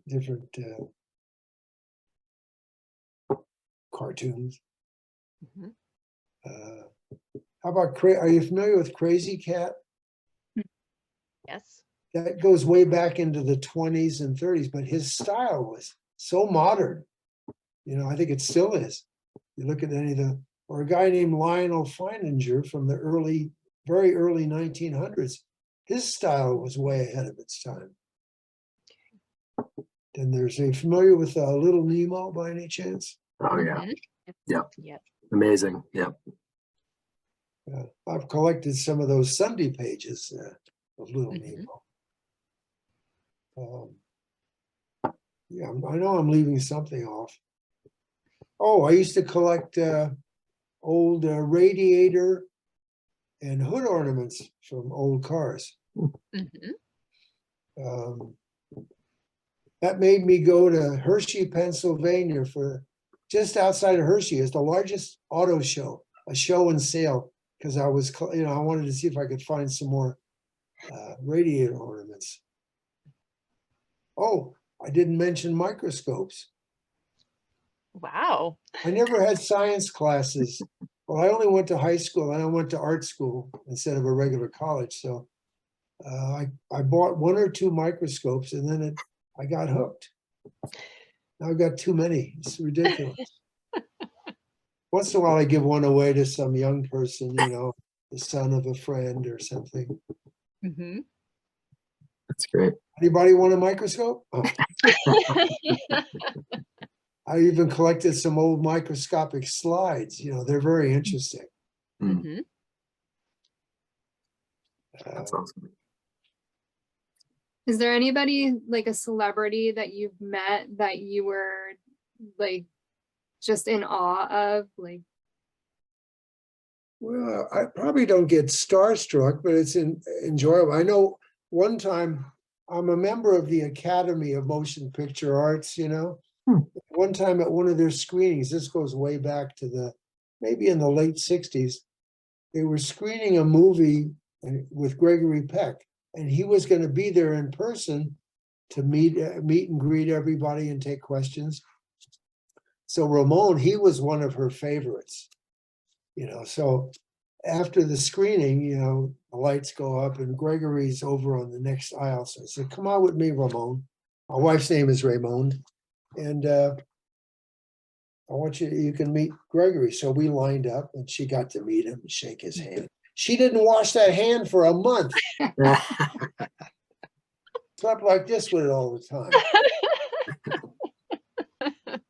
One time I was on a Zoom thing and she came in to do some makeup on me.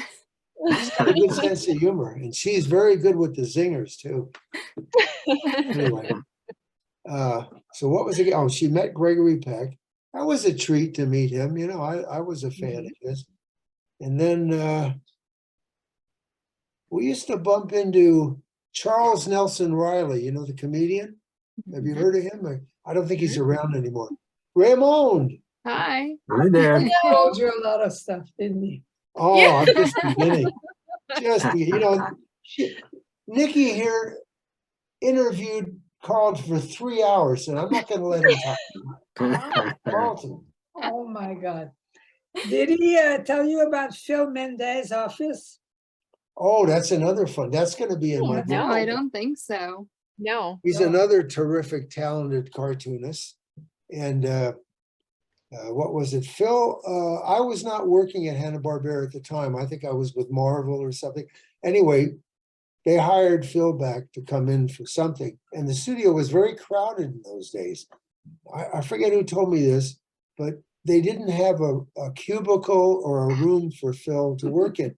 They set up a desk in an alcove in one of the hallways. You know, I think it was the upstairs hallway. There was 2 floors.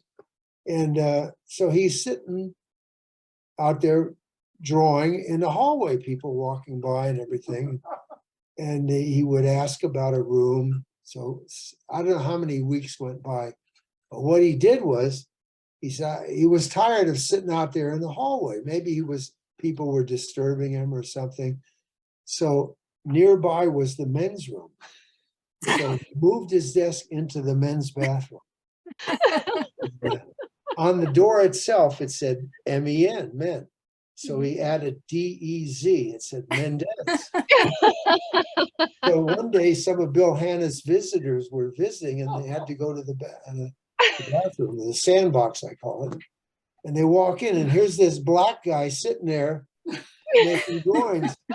And so it wasn't very long after that they found a place for him to, you know, a room or a cubicle.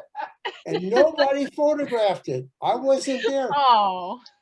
I heard about all this after it happened. I would have gone in there with my camera and taken some photos of Phil in the bathroom. I would have used my wide angle lens to get the toilets and the urinals and the sinks, everything in there. See how they treated the employees? What a fun story. No, if I had a photograph, I'd put it in my book. Nobody photographed it. God, I can't believe it. Oh my gosh. That's good. What else, Ramon? That was a help. Thank you. Many, but I can't remember them all now. Yeah. Like I said, Ramon's good. We do we're like the honeymooners, Ralph and Alice. She comes up with some good ones. One time I was reminiscing about a homemade tamale I had. I knew this girl who knew this Latino family, and the son came over with a platter of tamales his grandmother made. And I swear it was the most delicious tamale I ever had. And she looked at me and said, "It's still in your stomach." When he was big, he was a big stomach. How about there's room for? Oh, that's a longer one. Well, we're trying to eat up time. I gotta surpass Carlton. That one. Yeah, one day in our bedroom, there's an attached bathroom. So I come out of the bathroom. I didn't have my shirt on, and Ramon is fiddling with fixing the bed, you know. And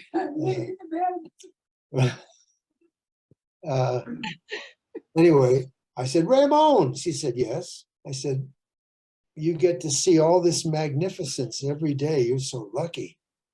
He said, "Oh, sure." I said, "Oh, yeah? There's at least 10 or 12 gals at work that would love to see all that." She said, "There's enough there for 10 or 12.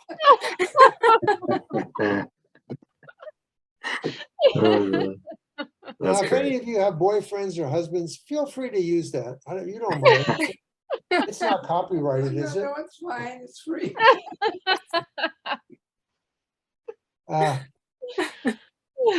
Yeah, my Ramon's got a great sense of Where humor. are you located? Where are you from? Well, there's Pennsylvania, Boston, and she's in Canada.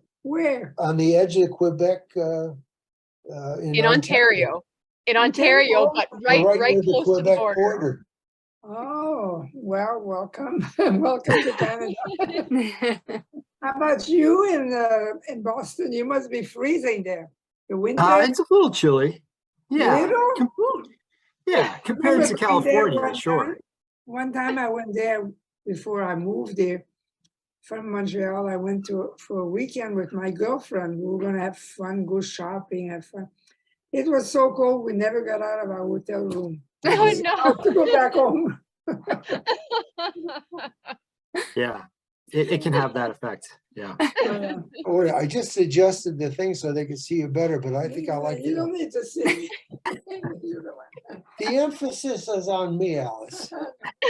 This is my day. Yeah, okay, enjoy it. Another day. God, I'm trying to remember Well, some do things, you have don't I? more time? Well, Maybe it's those- getting late. Well, no, it's only 8 something for you, well, right? maybe No, these no, people that It's have enough 9. to do it, you're not telling him that's enough. We've heard enough.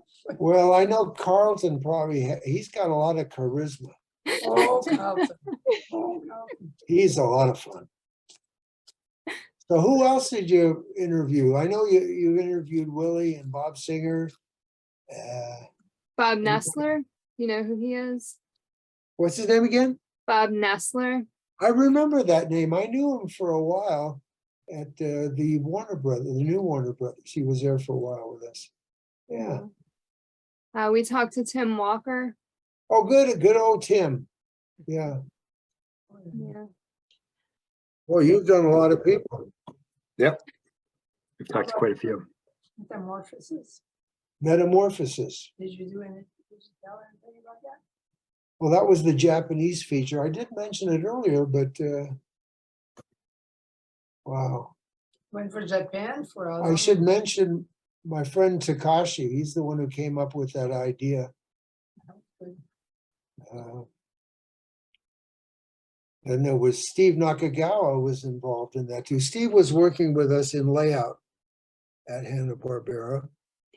And he's the one who designed Hong Kong Fooey. I remember him designing all those kung fu poses because Steve was also a karate person and kendo, Japanese sword fighting. Some of us, like Willie and I and some other people, helped Takashi develop his idea called Metamorphosis. It was some of the stories of Ovid, the Greek writer. I think he was Greek. I don't think he was Roman. But are you familiar with Ovid? What No. I read a lot, all the stories that Takashi wanted to do. There was about 5. I eventually got to direct the Perseus story. Perseus and what was her name? Andromeda. But one of the stories that I read in his book, which we didn't do, was called Pyramus and Thisbe. And I'm reading this, and all of a sudden I'm saying, hey, this is Romeo and Juliet. So Shakespeare got his idea from Ovid, because Ovid was well before Shakespeare's time. I thought that was interesting. It was the Romeo and Juliet story. But anyway, Takashi was a lot of fun. I spent 6 weeks with him for final development in Tokyo. And we had a good old time. Oh, yes, they did. I can get the baby. Oh, my son Derek, he was only what, 3.5, almost 4.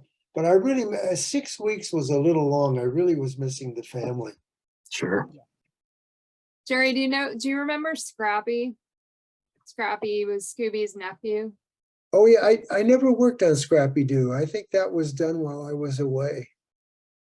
Do you have No. any thoughts on Scrappy? Like, did you like him or not like him? You know, I never saw any episodes with him. Yeah. Gosh, Yeah. I thought it was okay. I remember Scooby also had was it a cousin or something? Who was Scooby Dumb? His cousin. Yeah. Yeah. Yeah, his Yeah, I cousin. never saw anything with him either, but I like that one. Yeah. I liked it. I thought it was fun, that name. Basically, what I do recall, Scooby-Doo, well, Shaggy, I think we were thinking of Maynard from the Dobie Gillis TV show. Mhm. You know, I can't remember when I put a long neck on Shaggy. Maybe I don't remember if Maynard had a long neck. You know, how some people have extra long necks. You know, but Yeah.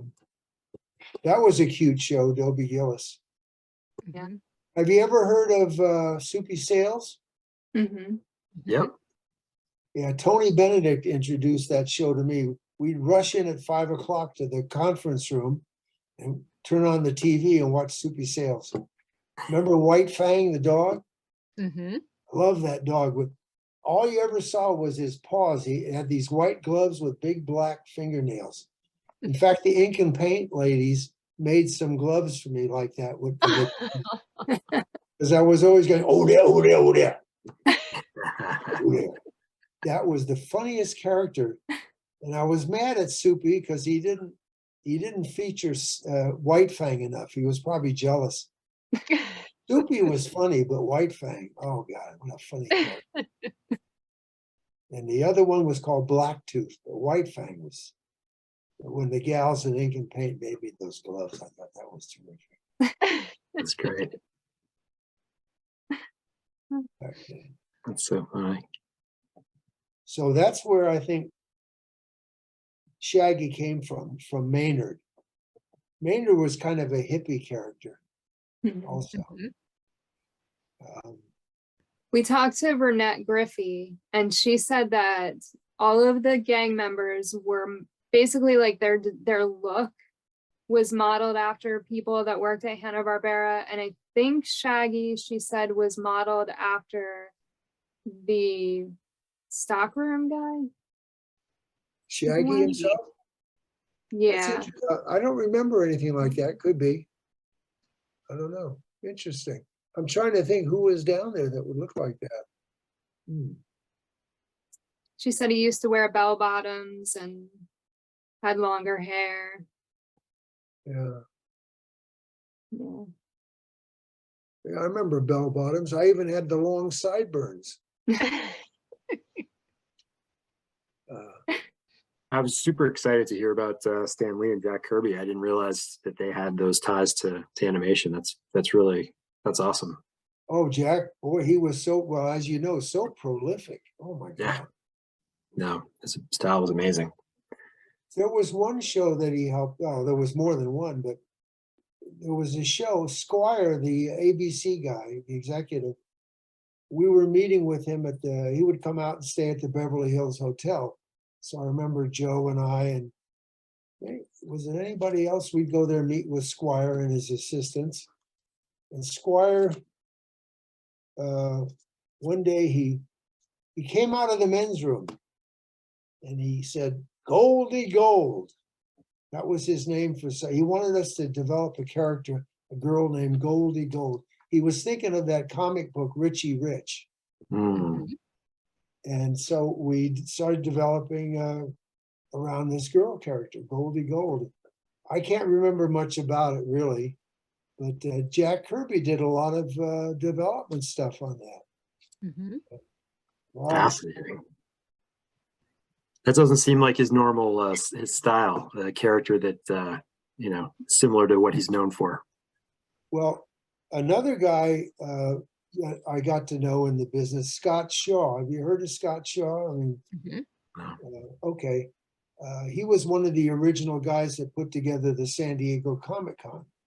And he worked with us at Marvel and Hanna-Barbera.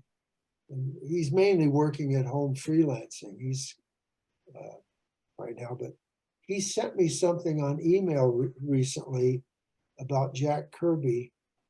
A lot of comic book covers and artwork where he used to do more cartoony stuff. And it was very impressive. Very impressive. Mhm. Really? Huh. So, I know one of you asked me who I might have been starstruck. Yeah, I was mentioning Charles Nelson Riley. Mhm. And my sister, she was taking one of his comedy class. He used to teach, and so she was having a party at her apartment once, and she invited her fellow classmates in the class, and Charles was there. And she invited Ramon and me, and we went there. It was so great just to be around him. He was a very interesting man, very funny. And another time we were down at the Hotel Coronado with our son and some other people, and we bumped into Charles there too. He was coming through the lobby.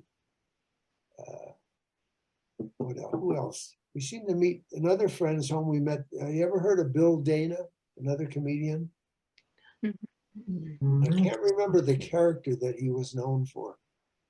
I can't think of the name, but a friend, this one girl we know, her boyfriend, who was also then her husband for a short while. You ever watch, do you two ladies ever watch soap operas? I used to watch General Hospital. Oh, well, we have a personal friend who was for at least 25 years or so. He was in that Bold and the Beautiful soap opera. Yeah, he's a friend. Ron Moss. He played that guy named Ridge. You mentioned your son, and I hadn't thought about this before. What did he think about you working in cartoons? Did he love cartoons? Was he drawn to that, or was he indifferent? He used to make drawings. Yeah, the thing is, I tried to get him, get him into the business a little bit. I guess either I didn't try hard enough, or the timing was bad. The things weren't so good. A lot of people were out of work. So by the time he graduated college, that was in the early 90s. But he was real interested in music. He used to be with a little band. He could play guitars, drums, and piano. Very multi-talented with the music instruments. And I feel bad because my father was a cartoonist. I'm a cartoonist. I just wish it could have worked out for my son. Sure. But he was taking some graphic arts courses at UCLA at night. And he had some jobs doing that kind of graphic art. Like one was a high-tech company called Cricket. I'm not sure what he did with them, but he also used to design ads for a little newspaper in Santa Monica for a while, till hard times came along. I remember in 2007 and 8, there was like a recession. So he lost that job. But then he moved down to San Diego and worked for Cricket. He got married, and he's presented us with 3 grandchildren now. Yeah. So what else? Yeah, no, unfortunately, he did a lot of drawing. As I saved all his childhood drawings that he did. Are your grandkids old enough to understand that you worked on the cartoons that maybe they enjoy watching? Well, the ages right now are, one of them just turned 7. And the oldest one just turned 13. And the middle one, she's going to turn 10 in June. So the oldest one might, maybe. But I don't know if they see much cartoons, Yeah. Most kids have their tablets or iPads or cell phones. Right. They're addicted. It's we adults that are still sitting down to watch Scooby-Doo and Fred Flintstone and all of the old classics. Great. Thank you. Thank you for being such fans. Yeah, the guys at my coffee shop I go to, there's a few guys there, and they whip out, they all have the newer smartphones. And every once in a while, they'll be on their phones. I'll say, hey, you guys make me feel like a cell phone widow. They get all upset. Doesn't do any good. Well, sometimes they put the phone away.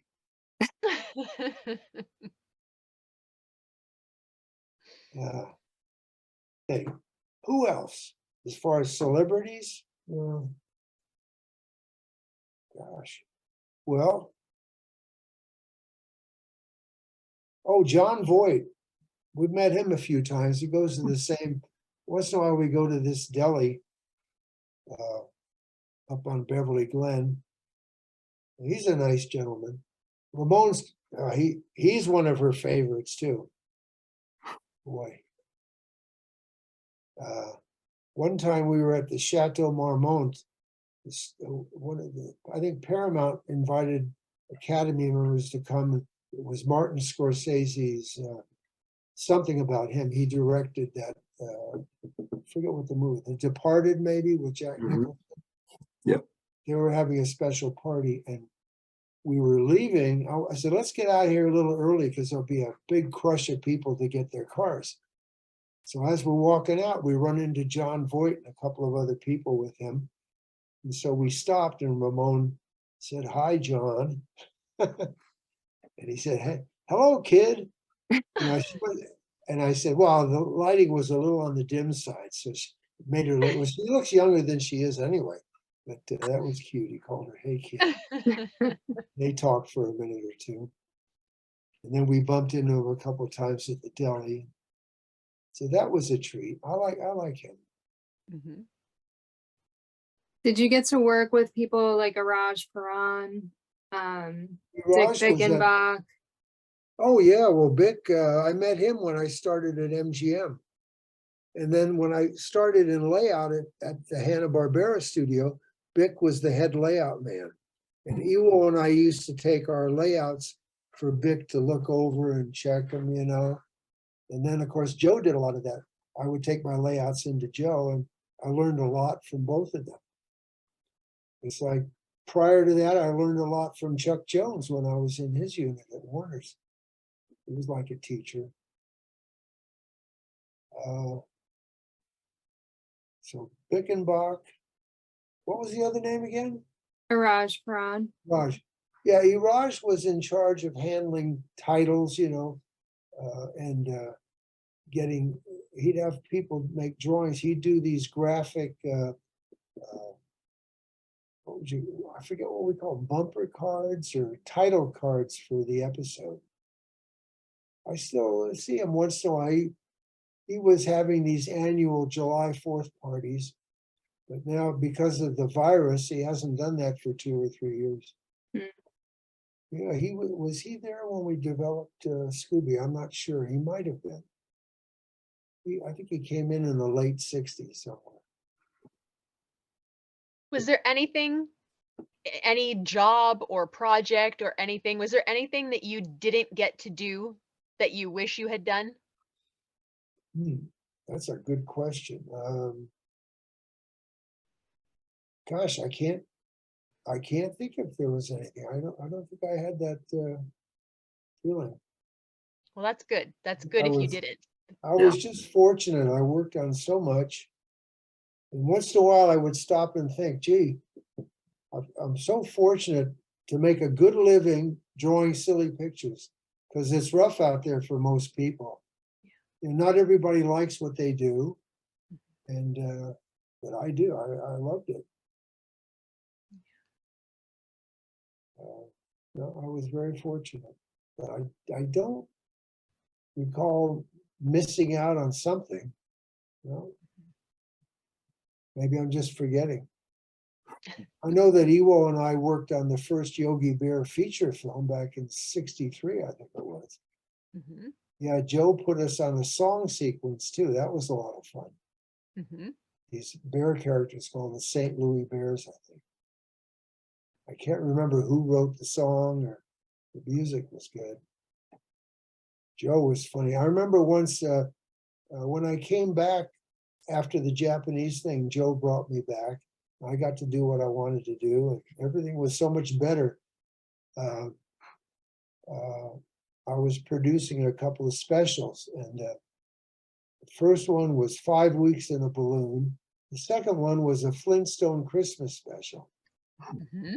And I remember I'm sitting in a meeting with Joe and Alex Lovey, who was doing some storyboards, and he was a storyboard director, sometimes a co-producer on things.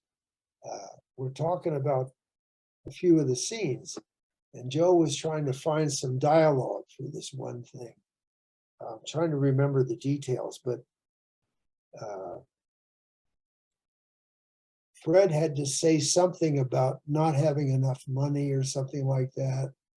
Anyway, I came up with a line where he could say, well, I am bro ho hoke. Broke, but I don't remember why I added the ho, but it seemed to work. Joe liked it, but then he said, hey, I'll do the writing. You know, he used to always give that to me if I'd come up with a line of dialogue. He'd say, I'm the writer here, I'll do the writing. I wish I could remember what led up to that. Damn it. Well, I think in that special, I think Fred, there's two different Christmas ones, so I'm not sure which this is, but in one, Fred dresses up like Santa for the department store, and in the other, Santa falls off of Fred's roof, and Fred has to take his place to deliver presents on Christmas Eve. Yeah.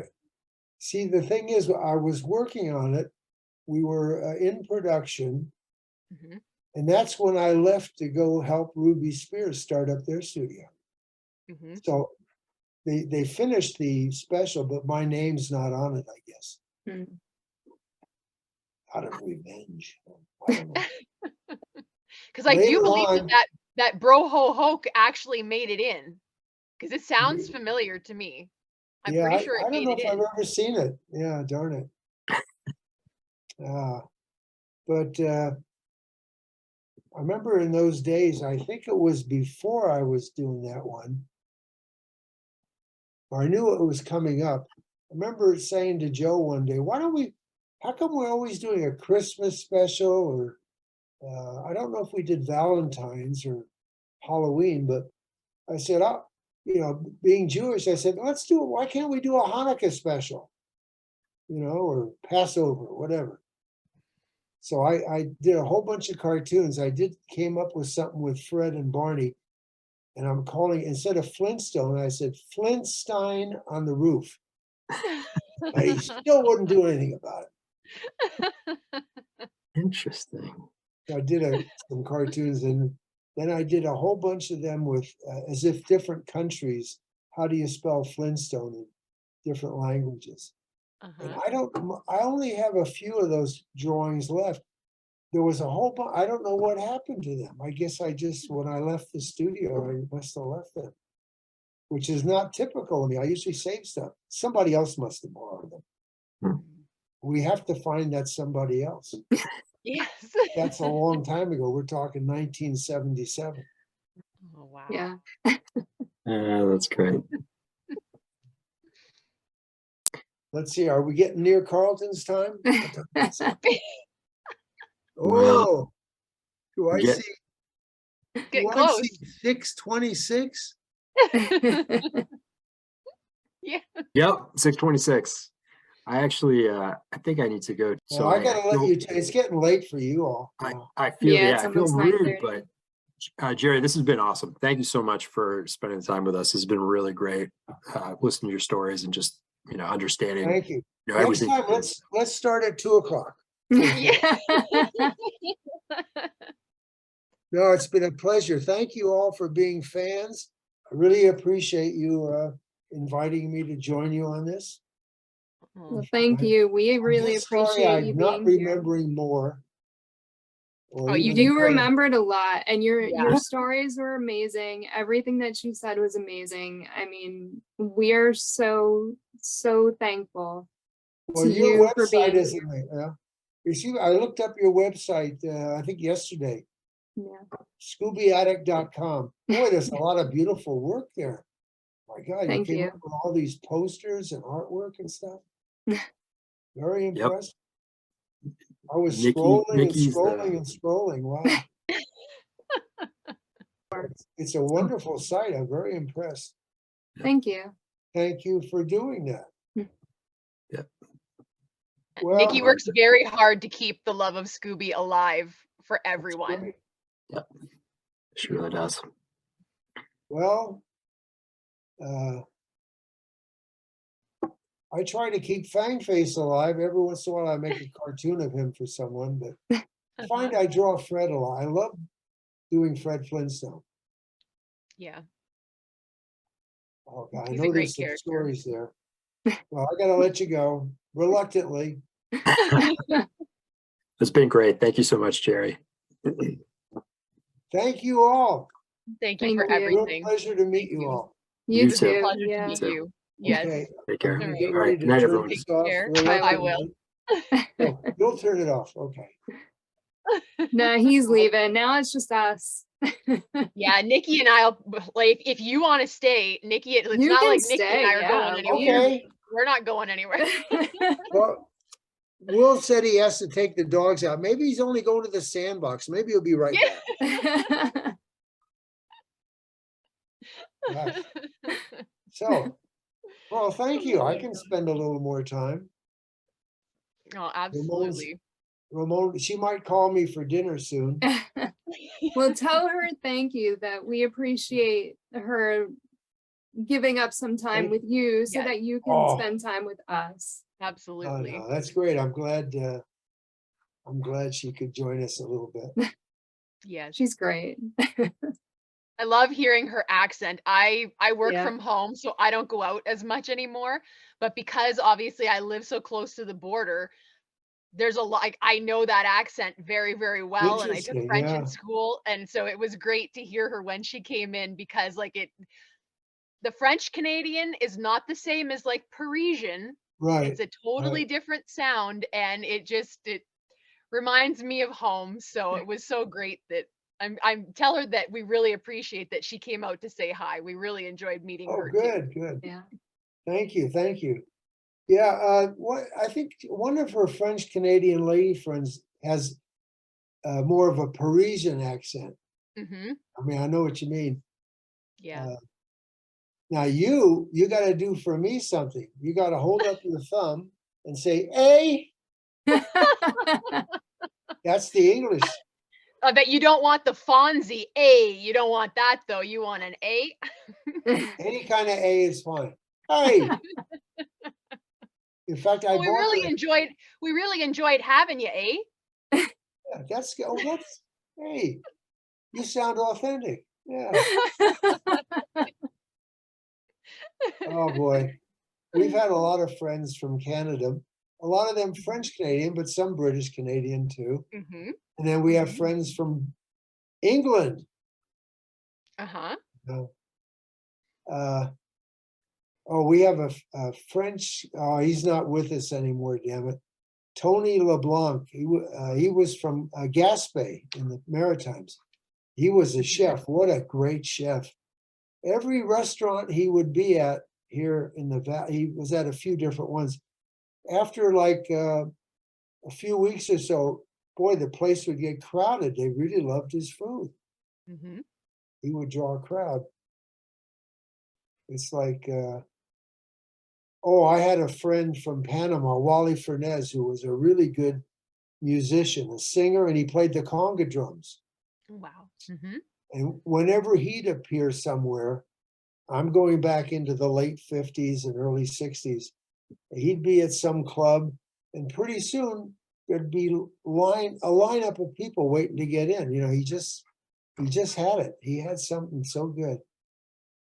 In fact, he remembers he met Harry Belafonte when Belafonte first came to America. He worked with Wally worked with him. Uh-huh. Have you heard any of Belafonte's albums? I Any don't of think you? so. I've heard some of his, I don't know if I've ever heard full albums, but I've heard some of his music. Yeah.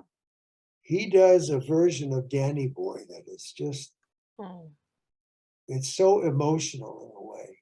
It's an emotional song to begin with, but it's in his Evening with Belafonte, which goes back to the late 50s. I have it on a long play record, but you can't find it on a CD. It must be tied up legally in some kind of problem.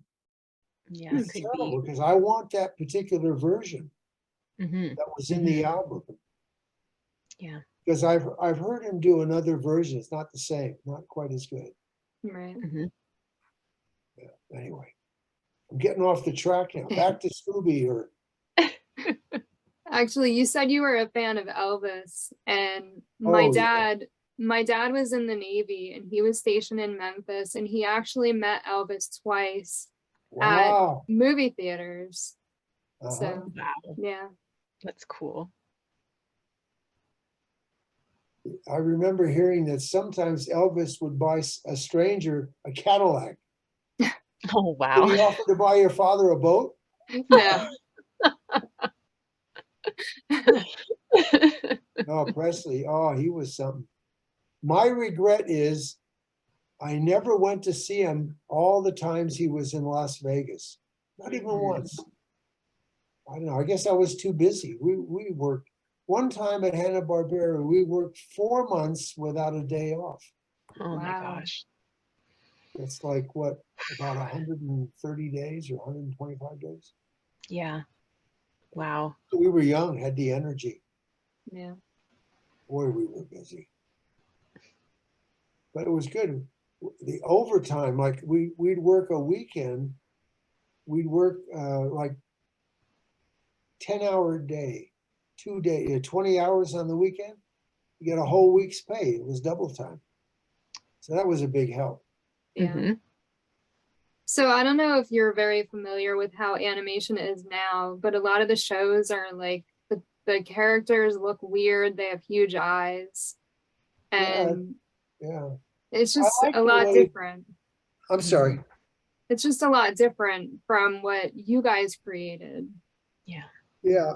I like some of the new stuff. Some of it I don't care for. A lot of it, like they're clones of each other. But I do like the way Bart Simpson was designed. Mm-hmm. I don't mind the Simpsons or even what's that strange looking one? Not American Dad. Family Guy. Family Guy. The Family Guy. Yeah. Family Guy. Yep. Yep. Yeah, I like some of those characters. Mm-hmm. I didn't mind Dexter's Laboratory or let's see, Craig McCracken did that one with the 3 girls, and they were like in a sort of a Japanese design with the giant eyes and everything. Yeah. Powerpuff Girls. Powerpuff. Yeah. Mm-hmm. Let me think. I didn't see all 16 of those shorts, you know, but Oh. Mm-hmm. oh, you know, there was a new version of Johnny Quest that was done when I went back to the studio in '89. Mm-hmm. My friend Takashi was involved with some writer they brought in, Mm-hmm. but I didn't like what they were doing. You know, they had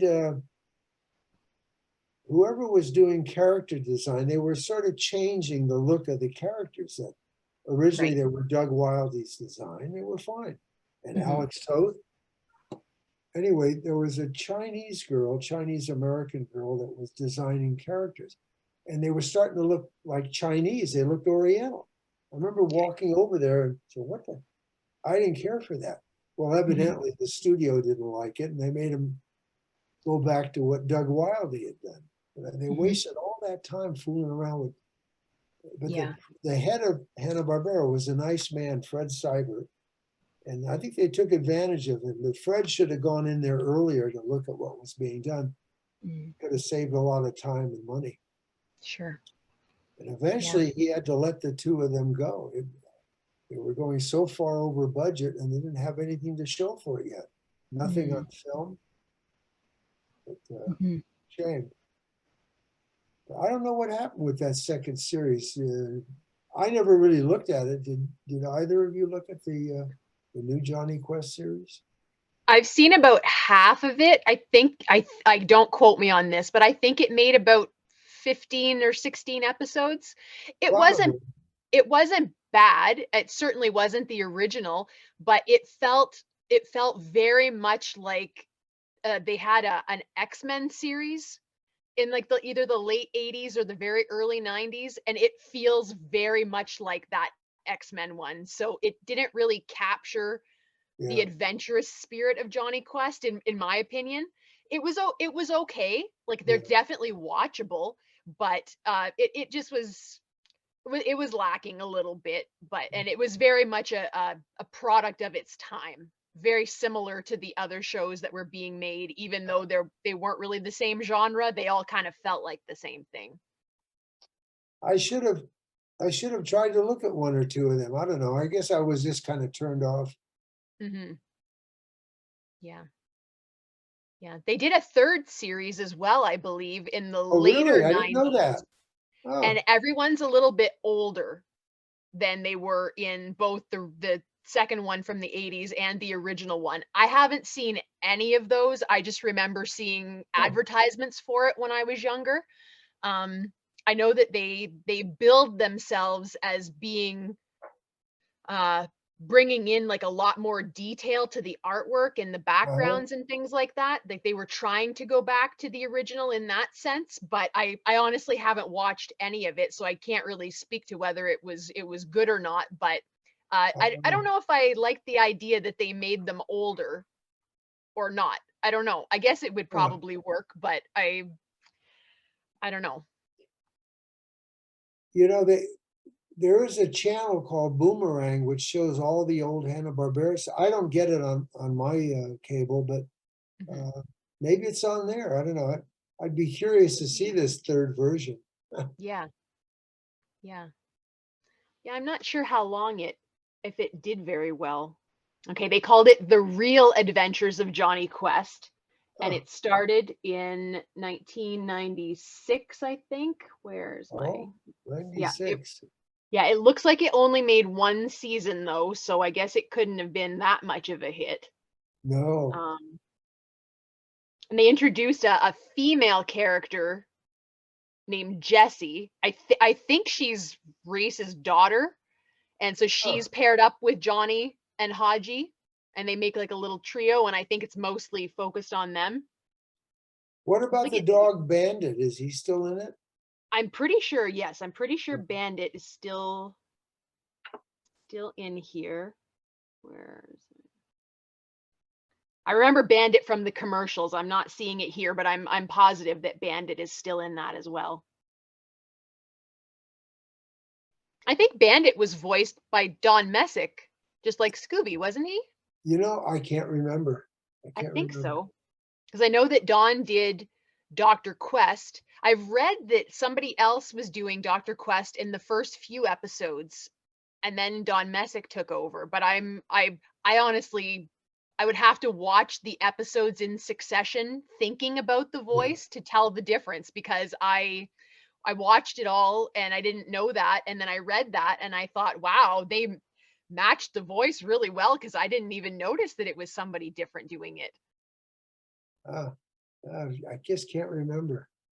No. Oh, nice guy. Oh, Dawes Butler, he was a great talent too. You know, the king was Mel Blanc. Yeah. Oh, Mel Blanc was amazing. Yeah. Oh, I remember, you know the name Gary Owen? He was on the old Laugh-In show. He used to do voices at the studio. Nice guy too. And he's also a big cartoon fan. At some of the cartoon parties or even the Annie Awards, he would be there. He was the guy who cupped his ear on the Laugh-In. He'd play like a newscaster.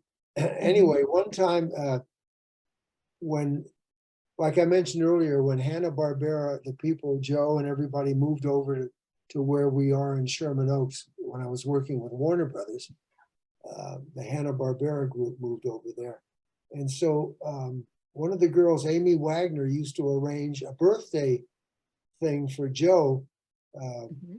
She did that 3 or 4 times.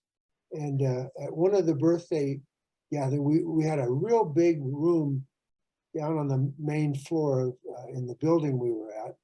And everybody would gather there, and it would be like a little raised area with a table. And Joe would be there, Ewo, myself, and a few other people.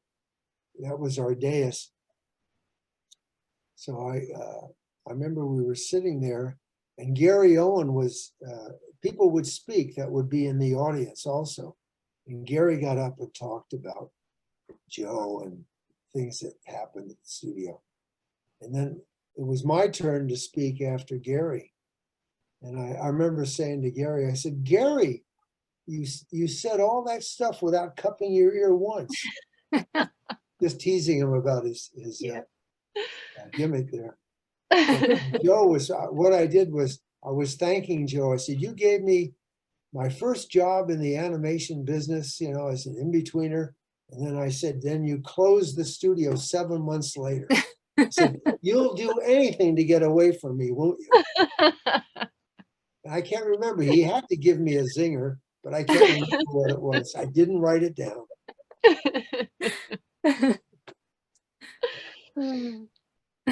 Oh, it was good. Oh, the 60s, very memorable. Even the 70s.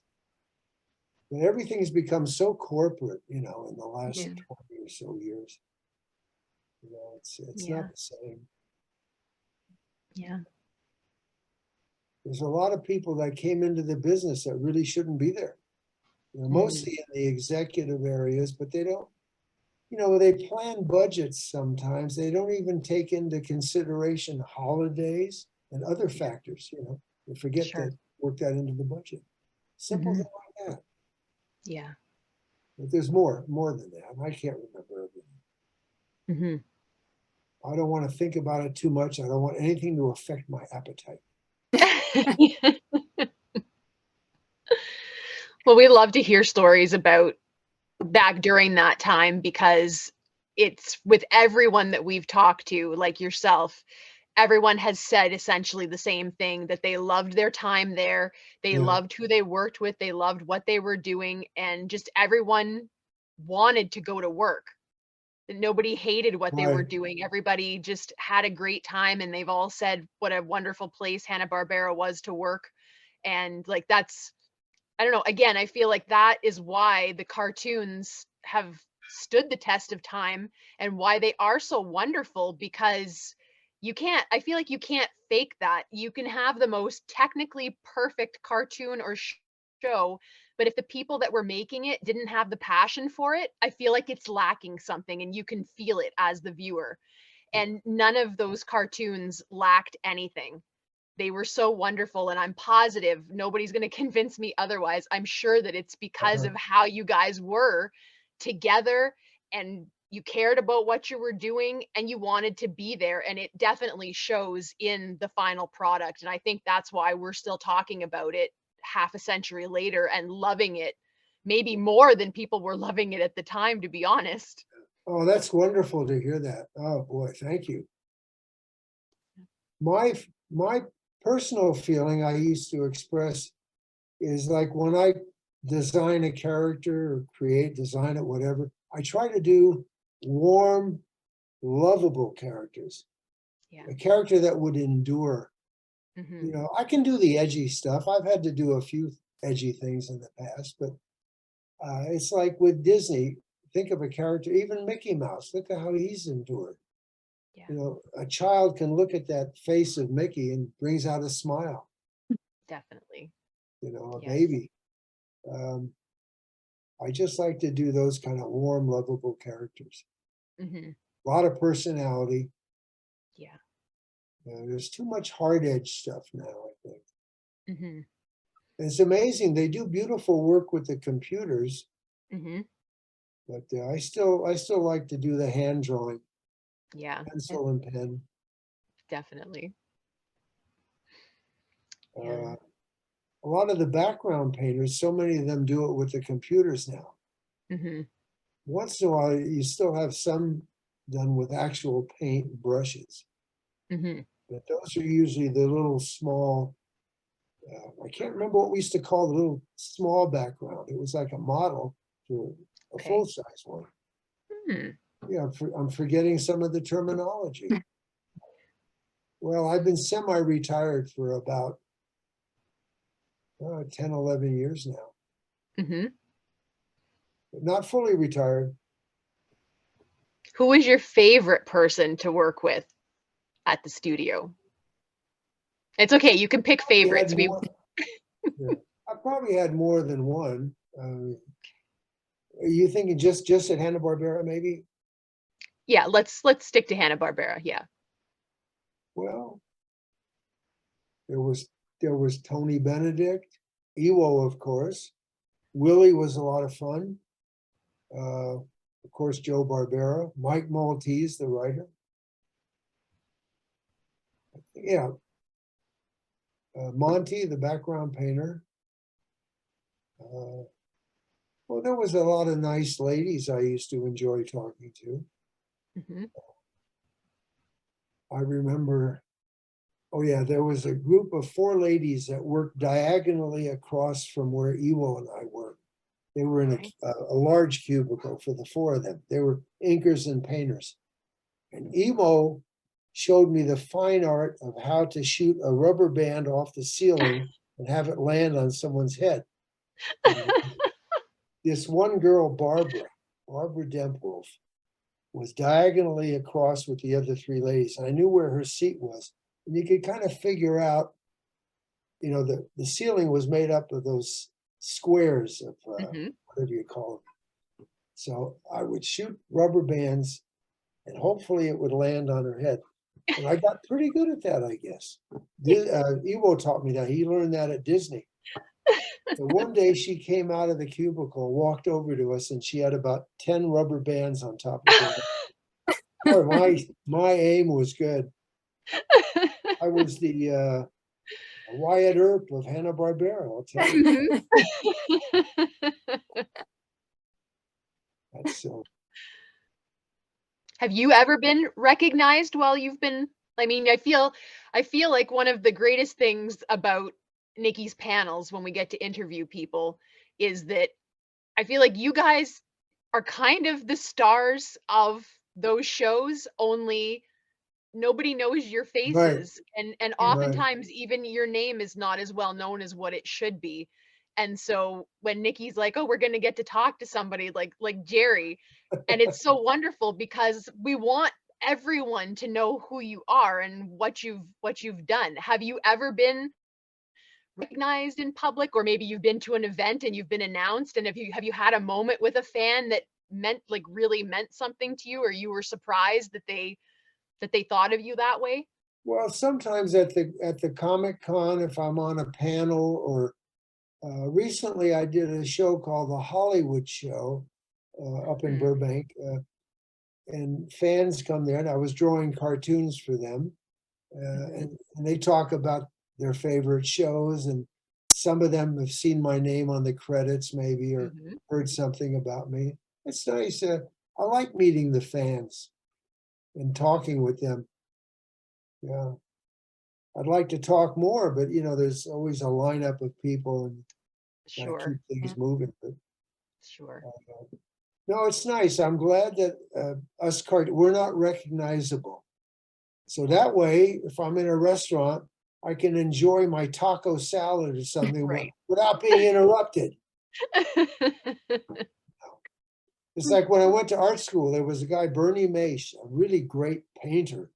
And he and I and a few others, we used to go up to MacArthur Park. We'd bring our lunch, you know, the old brown bag, Mhm. and we'd go up there and have lunch at the park. And Bernie used to set out a little, like a little towel. It was like a placemat, and he'd arrange all his lunch there. And Bernie was always so mild mannered. He was always happy and never seemed mad about anything. And one of the guys said one day, "Bernie, is there anything that makes you mad or gets you upset?" He said, "Well, yeah, if somebody walked by and stepped on my sandwich." I always remembered that. I thought that was fun. That has nothing to do with Hanna-Barbera. No, that's okay. Fine.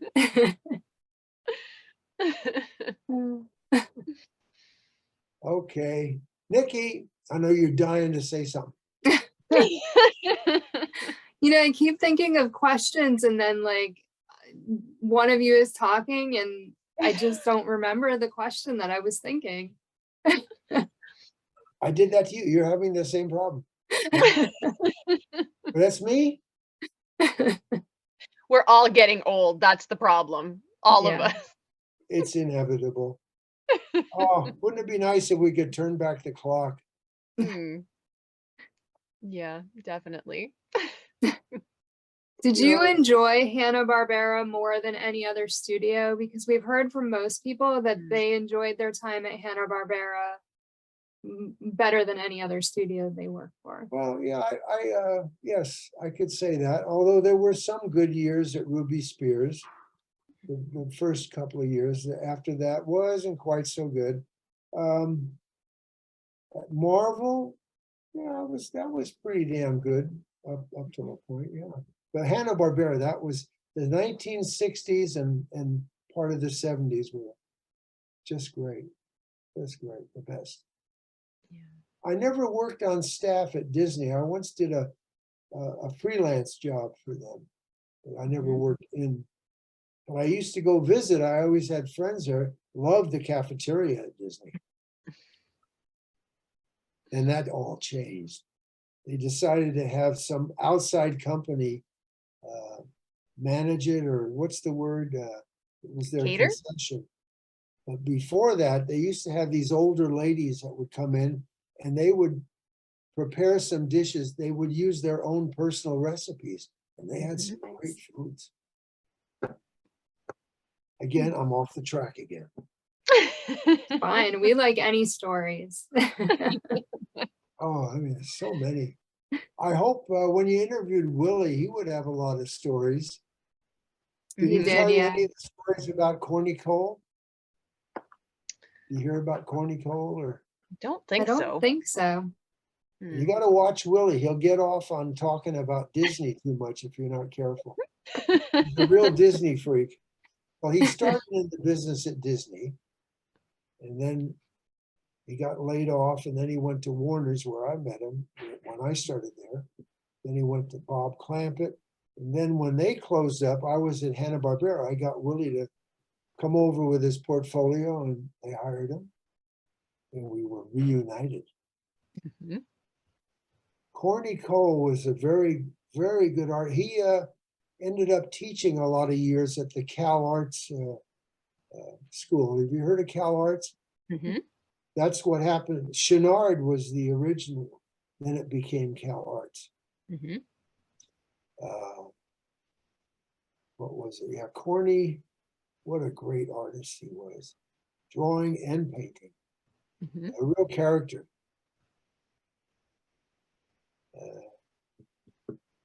He was Dick Thompson's assistant, and I was next door to him with Ken Harris.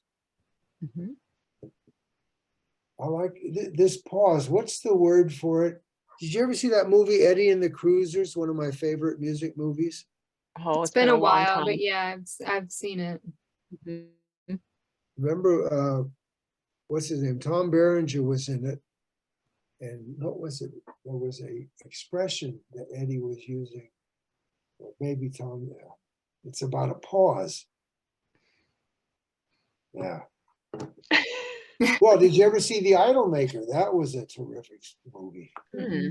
No, I haven't seen that Directed one. by who later on went to do another great movie called Officer and a Gentleman. Have you seen that one? Mhm.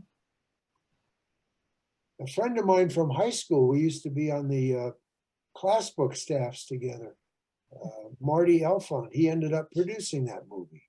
Oh, wow. He's gone too. Are they still there? You have a lot of patience, you Two guys. of us are left. Oh, there's the book. Oh, there's the book. Oh, wonderful. Oh, that's Oh, let great. me show Oh, the my ladies my young goodness. pictures. You know, they've been stuck looking at me now at this age. I want to show you when I might have caused some blood pressure to rise in some of the ladies. Let's see. Come on. Where are you? Come on out. Oh. And a soft cover would be easier to handle. Luca did a. Now there's That's a me big when I was book, at wow. The old Warner Brothers. Look at that. If you want, I'll send you a poster size print. Can all you have to can do you is please ask. hold it up? We can't. It's a little bit too low. We Oh, couldn't. I'm sorry, I forgot. There we go. Am I there? Oh, Oh, wonderful. wow. That's great. Oh, that's Don't wonderful. encourage him. Check your pulse. Did it go up a couple? I gotta know, Ramon. Ramon doesn't know it. I'm still out there a bit, you I know. know. Oh, there's me and Joe Barbera. Can you see that one? Where is it? Oh, that's a Are great those picture. stickers that you have? I've got those Post-it notes with O's and X's. It Aw. was his birthday. So I went into his office and I said, take as many as you want. The secretary took the picture of us. That's Can you so see? I can't cute. see. Yes, we can see That's it great. perfectly. Yeah. That's Oh. wonderful. What do you mean they saw enough? Ramon's in here, but only in one picture. Forgive me, I'm not a cartoonist. If ever you people are in California, you happen to come, give us a call and we'll meet you, or you come over or whatever. Yeah. Oh, that would be Thank you very amazing. much. Yeah. Thank you. Tony Benedict has his section and Willie has his. Have you ever seen that book? Has it been in your? Oh, no, it's this one he just recently came out with. It's a hardcover. That's very nice. Heavy. Very nice book. Huh? I did. You see it there? Yes, Yeah. we can. Yep, we can see it. I Yeah, didn't that's take a very good nice picture there. book. There was a documentary filmmaker that was starting to work on a documentary on the Three Tuners. Again, Tony arranged that. He's a friend of Tony's. And we just did this one thing where we had to wear the tuxedo jacket and tie Yeah. and shirt. They're wearing shorts down below. So at the end, he pulls back and we're standing there, no pants. And I forgot to moon the camera. Oh my gosh. There's a person missing. What's their name? Well, Will, he had to go to the sample. No, he had to walk his dogs. Maybe it's not enough. Oh, you, Ladies are being polite. They just don't want. Not at all. No. you're nice. I'm trying to stay on longer than Carlton. I'm going to call Carlton later. I'm going to talk to him about that. How long did Carlton stay? 3 hours. It was almost 3 hours. Oh, so it was a little under. Oh. Yeah. He's So I my think you favorite passed him. guy. Yeah, Ramon likes Carlton a lot too. Oh, he's gonna be my chauffeur someday. Soon. Wow. Let's see. Okay, Jerry. What? You don't know how to say goodbye.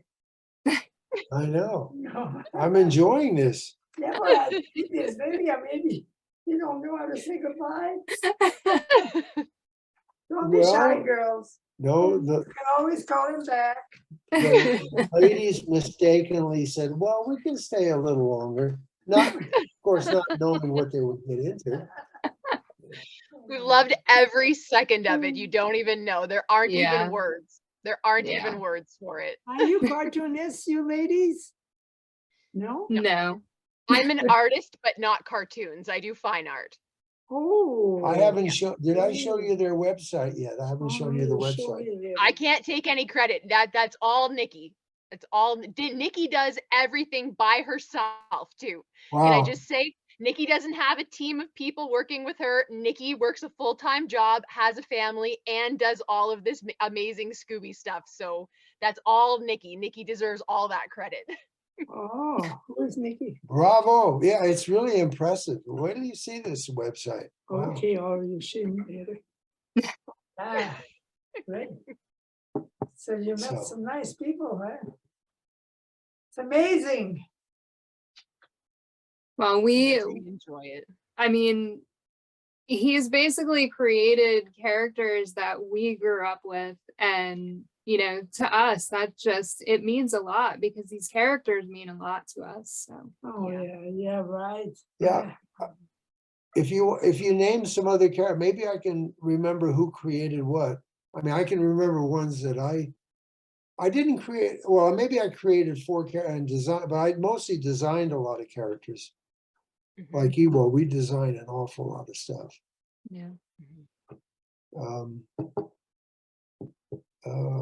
Have you heard of Iwao Takamoto? You've heard Yes. of Oh it? yes. Yes. Yeah. We talked to his stepdaughter, Leslie. He was a good artist. Yeah, she wrote a book, right? Yeah, Living with a Legend. yeah. Mhm.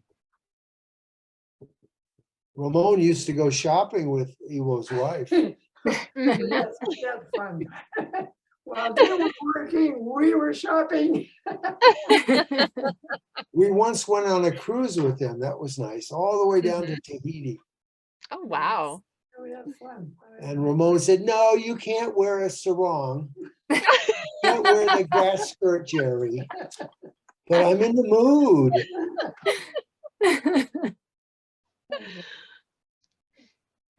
They see any of the characters in there? Oh, well, there's a lot of my designs in there. His book. Yeah. Yeah, Luca had invited us, Willie and Tony and me and Ramon to come to Florence, you know, for a special event. Mhm. They had some kind of a little statue award. He's Mhm. given that to other cartoonists over the years, you know, Uh-huh. from different countries, not just from America. And I didn't go because Ramon was not, she had going through a bad period, some health issues, and I didn't want to leave her alone for 10 He days. should have gone. So I missed out. And you know, I told Luca, I said, Jesus, I was even taking pinching lessons. Because the Italian guys supposedly always pinching the girls. And I did that, wasted my time on that because I didn't. But we have an open invitation. Anytime that Ramon and I want to go, That's nice. let's Yeah, go. that's I'll be wonderful. known as the lobster pincher. See, this is all no PC stuff here. Out inside this house. He's all talk. He's all talk. Like Joe said, lower the crapola. Well, it seems to me that you don't have to go all the way to Florence to find a pretty girl to pinch, because I think you've got a pretty nice one right there. You Oh, bet. Thank you. Oh, look at you. Yeah, she's still got it. Now, you know, today, tomorrow she's going to have her hair done. Ooh. Uh-huh. Who else they interviewed? Well, Singer, Bob Singer, Willie Ito. Willie, was he fun? Willie fun? Willie He should have was been. fun. Willie He's a good had, storyteller. Did he Oh, talk about Disney? Did he talk about Disney? he did, Yes. yeah, yeah, Yes, Oh, boy. just a little bit. yeah. That's his baby. I He's think got a his, collection of Disney toys. Oh my God, it's like walking into a museum. There's not an inch on the wall. There's no Disney. Oh, it's amazing. I think we talked to him for about 2.5 hours too. I think so too. Yeah. Well, I Yeah. think I topped that one. That's good. You're in competition now. Let's see. Wow. Where were we now? So, so what, the other lady, are you a cartoonist? The other one? No, Talk about- no. She's a websiter. She designs websites. Oh, how interesting. Oh, that's interesting. Let's see. Any other favorite Hanna-Barbera shows or something I could talk about? Mhm. There's so many that are so good. I designed the Hair Bear Bunch. Did you ever see them? Oh, Yeah. they're fun. They were Uh, fun designs. That was a fun show. Mhm. I can't remember much background about it, like how it came about. Darn it. Mhm. Yeah, it's a little late in our life. Huh? Are there any characters that were designed like after you? Well, come to think of it, Tim Walker, when he was producing some, this was when we were at the new Warner Brothers, he was doing a lot of, he was doing some of the old Warner's characters. Was it Droopy? No, that's not Warner's. And he had a caricature of me and Ewo put into one of the shows, I think. Oh, that's great. cool. Yeah, which one? And then I think Joe did the same thing with one of the Scooby things. It took place in Japan. There was a sequence where my caricature and Ewo's are sitting at a sushi bar, and these ninja warriors break in. There's a big sword fight. Nikki, I wonder if that's the Samurai Sword movie. Maybe. Maybe we'll have to watch it. watch it, yeah. Scooby-Doo. Yeah, we'll have to watch it and keep our eyes open for that. Yeah. Now I'm trying to remember if Joe said some of the stuff was cut. I hope Ewo and my thing wasn't cut, but it might be. I don't know. Yeah. But we're sitting at a sushi bar. Mm-hmm. Yeah, you tell them that here you were, what's the word? You were named the queen of the beach. Oh, Hanna-Barbera, when they had their first company picnic one summer way out in a place called Acton, out near Malibu. Palmdale or that area. Anyway, they had a beauty contest.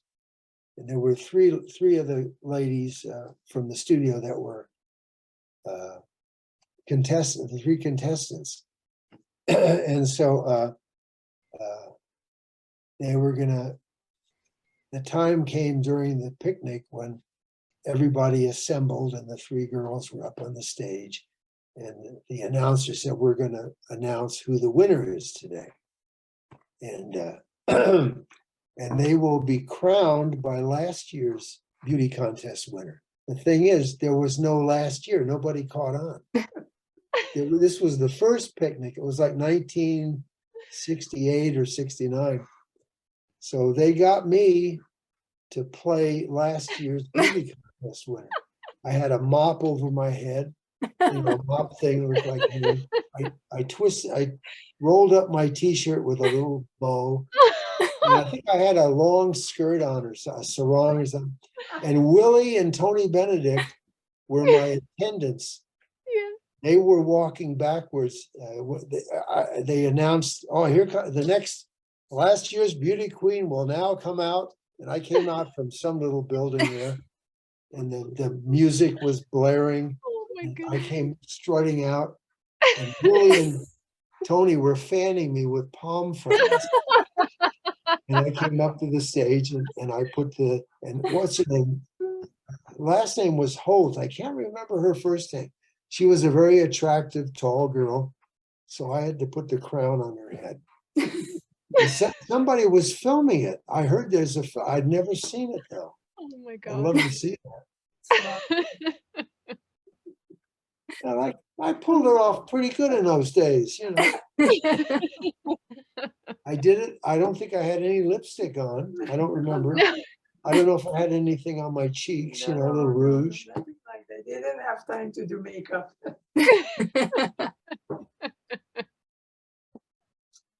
To be out with a bunch of cartoonists is really hilarious. To go out It together sounds with like it. them, what happens is that they start drawing cartoons on napkins or whatever they can find. Any paper that's on the table, they start drawing from each other, and they could spend the whole evening, finish the whole evening drawing. Oh yeah, that happened a lot.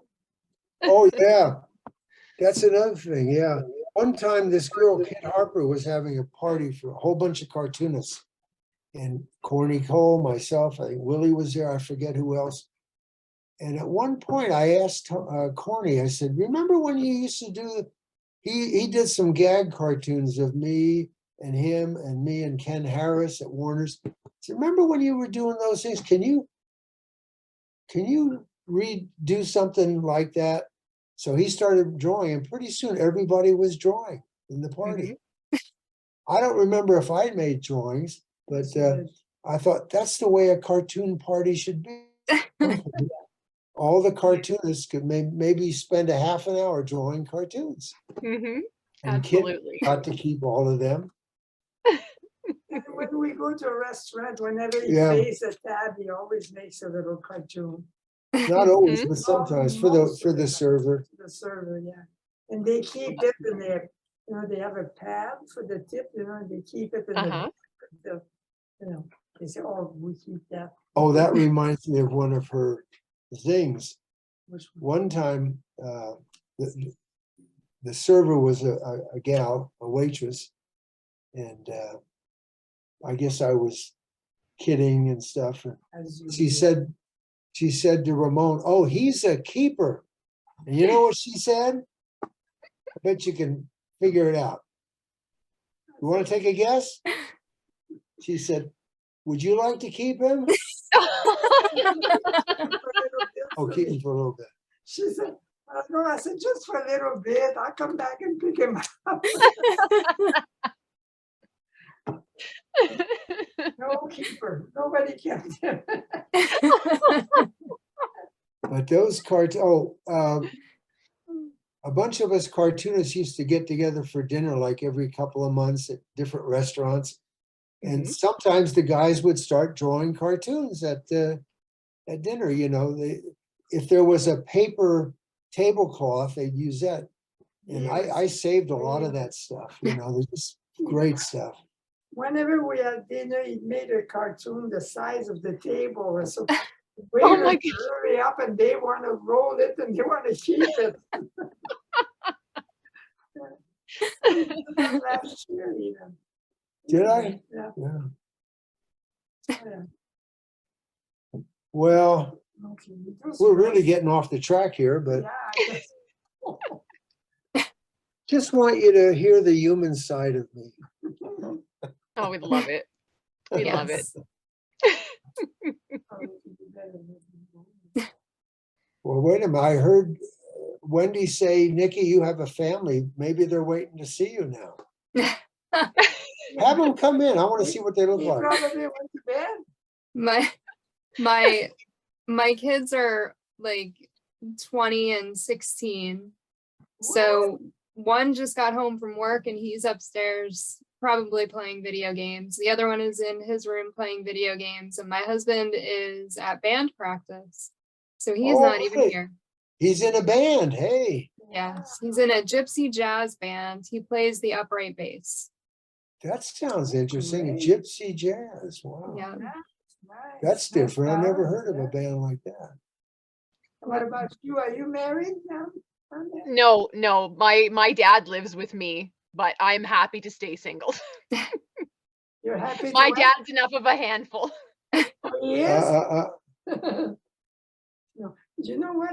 When I was in Canada, when I lived there all my life, but I really didn't have any money to travel, so I stayed in my little village. And I never. Sure. My big trip was when I came here, and I thought, well, I better had enough of this. I'm going to go see. Must Yeah. be something else to see, I'm sure you don't miss the snow, do you? No. No. I liked it at one time, I was skiing a lot. I'm not good, but I had to do something in the winter. So I Sure. skied a lot. And my girlfriend, who I grew up with, she was a good skier. Mm-hmm. So I used to go with her and we'd ski at night also. But gosh, the skiing would last until May, sometimes it was so long. Yes. So I got a little tired of it. I was not that good anyway. So. Yeah, she and her girlfriend, they met a famous celebrity. Where were you on the coast? At the coast somewhere? You and Who they were named? I want to tell, but they met that singer Tony Bennett. Oh, Tony Bennett. They were sitting at a little hot dog stand, a hamburger stand, and Tony came in or sat there next to them. Next to me, and my girlfriend was sitting to the left of me, and she said, "Hey, Raymonde, who's sitting beside you?" I said, "Who?" She said, Tony. I said, "What?" So I turned, I looked at him, I said, "Oh, excuse me, you're Mr. Tony Bennett?" He said, "Yes." And he was in a fast food place, and I said, "We just saw your show." I said, "You That's perform right. a very good show, as you usually do." Oh, he said, "Thank you." He was very nice gentleman. Oh, that's He lovely. used to go to the, Well, that song of his, San Francisco, that's a great song. Oh, but Mhm. now he's so old. These girls maybe don't know him. that's true. Unless you Oh, hear the no, we song on the No, we radio. do. We do. How did you- Well, if you gotta go, let me know. I'm, you know, He has to Are we come and keeping you from your It's not- supper? Have you had your supper yet?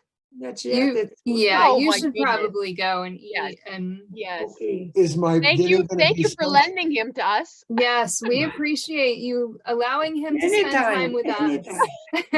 us. Well, listen, if nobody else wants to interview with you, you can interview me some more if you Oh, want. gee. Oh, absolutely. But Bye-bye. that's good if you interview Joe Sikta. All right. I will Joe, contact him and you interviewed Joe Sikta? Not yet. not yet. Not yet. Not yet. Did you tell them what he did in the restaurant the other day? No, I didn't. He I made a saw great that. I movie. saw he posted a picture that you and Tristan and him met for lunch. Yeah, well, he made a great entrance. We're sitting in the we're sitting in the bench in little booth, and he came a little later. So, and the restaurant had two big doors that Had those opened, saloon swing, doors. something like that. Uh-huh. But he came in and he made a big entrance. He opened this up, and That it was so terrific. funny. It was so great. It We're was gonna have to recreate that and It film was it. so good. He's a nice guy. He's a real nice guy. Yeah. Yeah. Maybe Tristan might be a good interview too. We did talk to her. We did, yeah, we did talk to Tristan Oh, good. Oh, too. you did? Yes. Oh, Yeah. She she's was a nice wonderful. girl. She's a young girl, Yeah. younger than our son. Yeah. Okay. All right. we're better Better let you go then. All right, Jerry, thank you so much for your time. We Yes. really enjoyed talking Thank to you Thank all. you. Thank you so much. Yeah. Thank you. Thank you. And thank you for making our lives better. Yes. Not just when we were kids, but now. And when we're your age, I guarantee Nikki and I will still be loving on Scooby-Doo. And we will think back to this moment and say, wow, thank you, Jerry, for giving us Terrific. like the best life ever. Thank you both for being such fans, you know, that's wonderful. Ah, too bad. Some of the people we talked about, I wish they were still with us, you know. Yeah. I'm sure they really enjoy talking with you two and hearing what you're saying. Yeah. Yeah. Okay, then. All right. Okay, Jerry. What's the care. cartoon goodbye? Not yabba dabba do. That's like a hello. That's all, folks. Ibbity, ibbity, that's all, folks. It's Porky Pig. Oh, that's you. great. Thank you for tuning in to another Scooby panel. I'm Nikki Blake from ScoobyAddicts.com. If you like these panels, please subscribe to my channel for more great discussions. A huge shout out to our patrons, Julie Rosen, Ross from ScoobyFan.net, Scooby-Doo of Roblox, Ruth Elliott Hillsden, and Tage. If you would like to support the Scooby panel, please go to patreon.com/ScoobyAddicts. A very special thank you to producer, animator, storyboard artist, and character designer Jerry Eisenberg, artist and Scooby fan Will Davenport, and artist, blogger, and Scooby collector Wendy BRYDGE. Scooby Panel is available in podcast form on most podcast platforms or as a web series on YouTube. You can find Scooby Panel on Instagram, Facebook, and Twitter as @ScoobyPanel. Scooby and Shaggy were voiced by Scott Innes. Check out Scott's website, onescottshop.com. Scooby Addicts artwork by Will Davenport. Video editing by Nikki Blake. Music composed and performed by Bovine Nightmares. Please join us next time for another Scooby panel.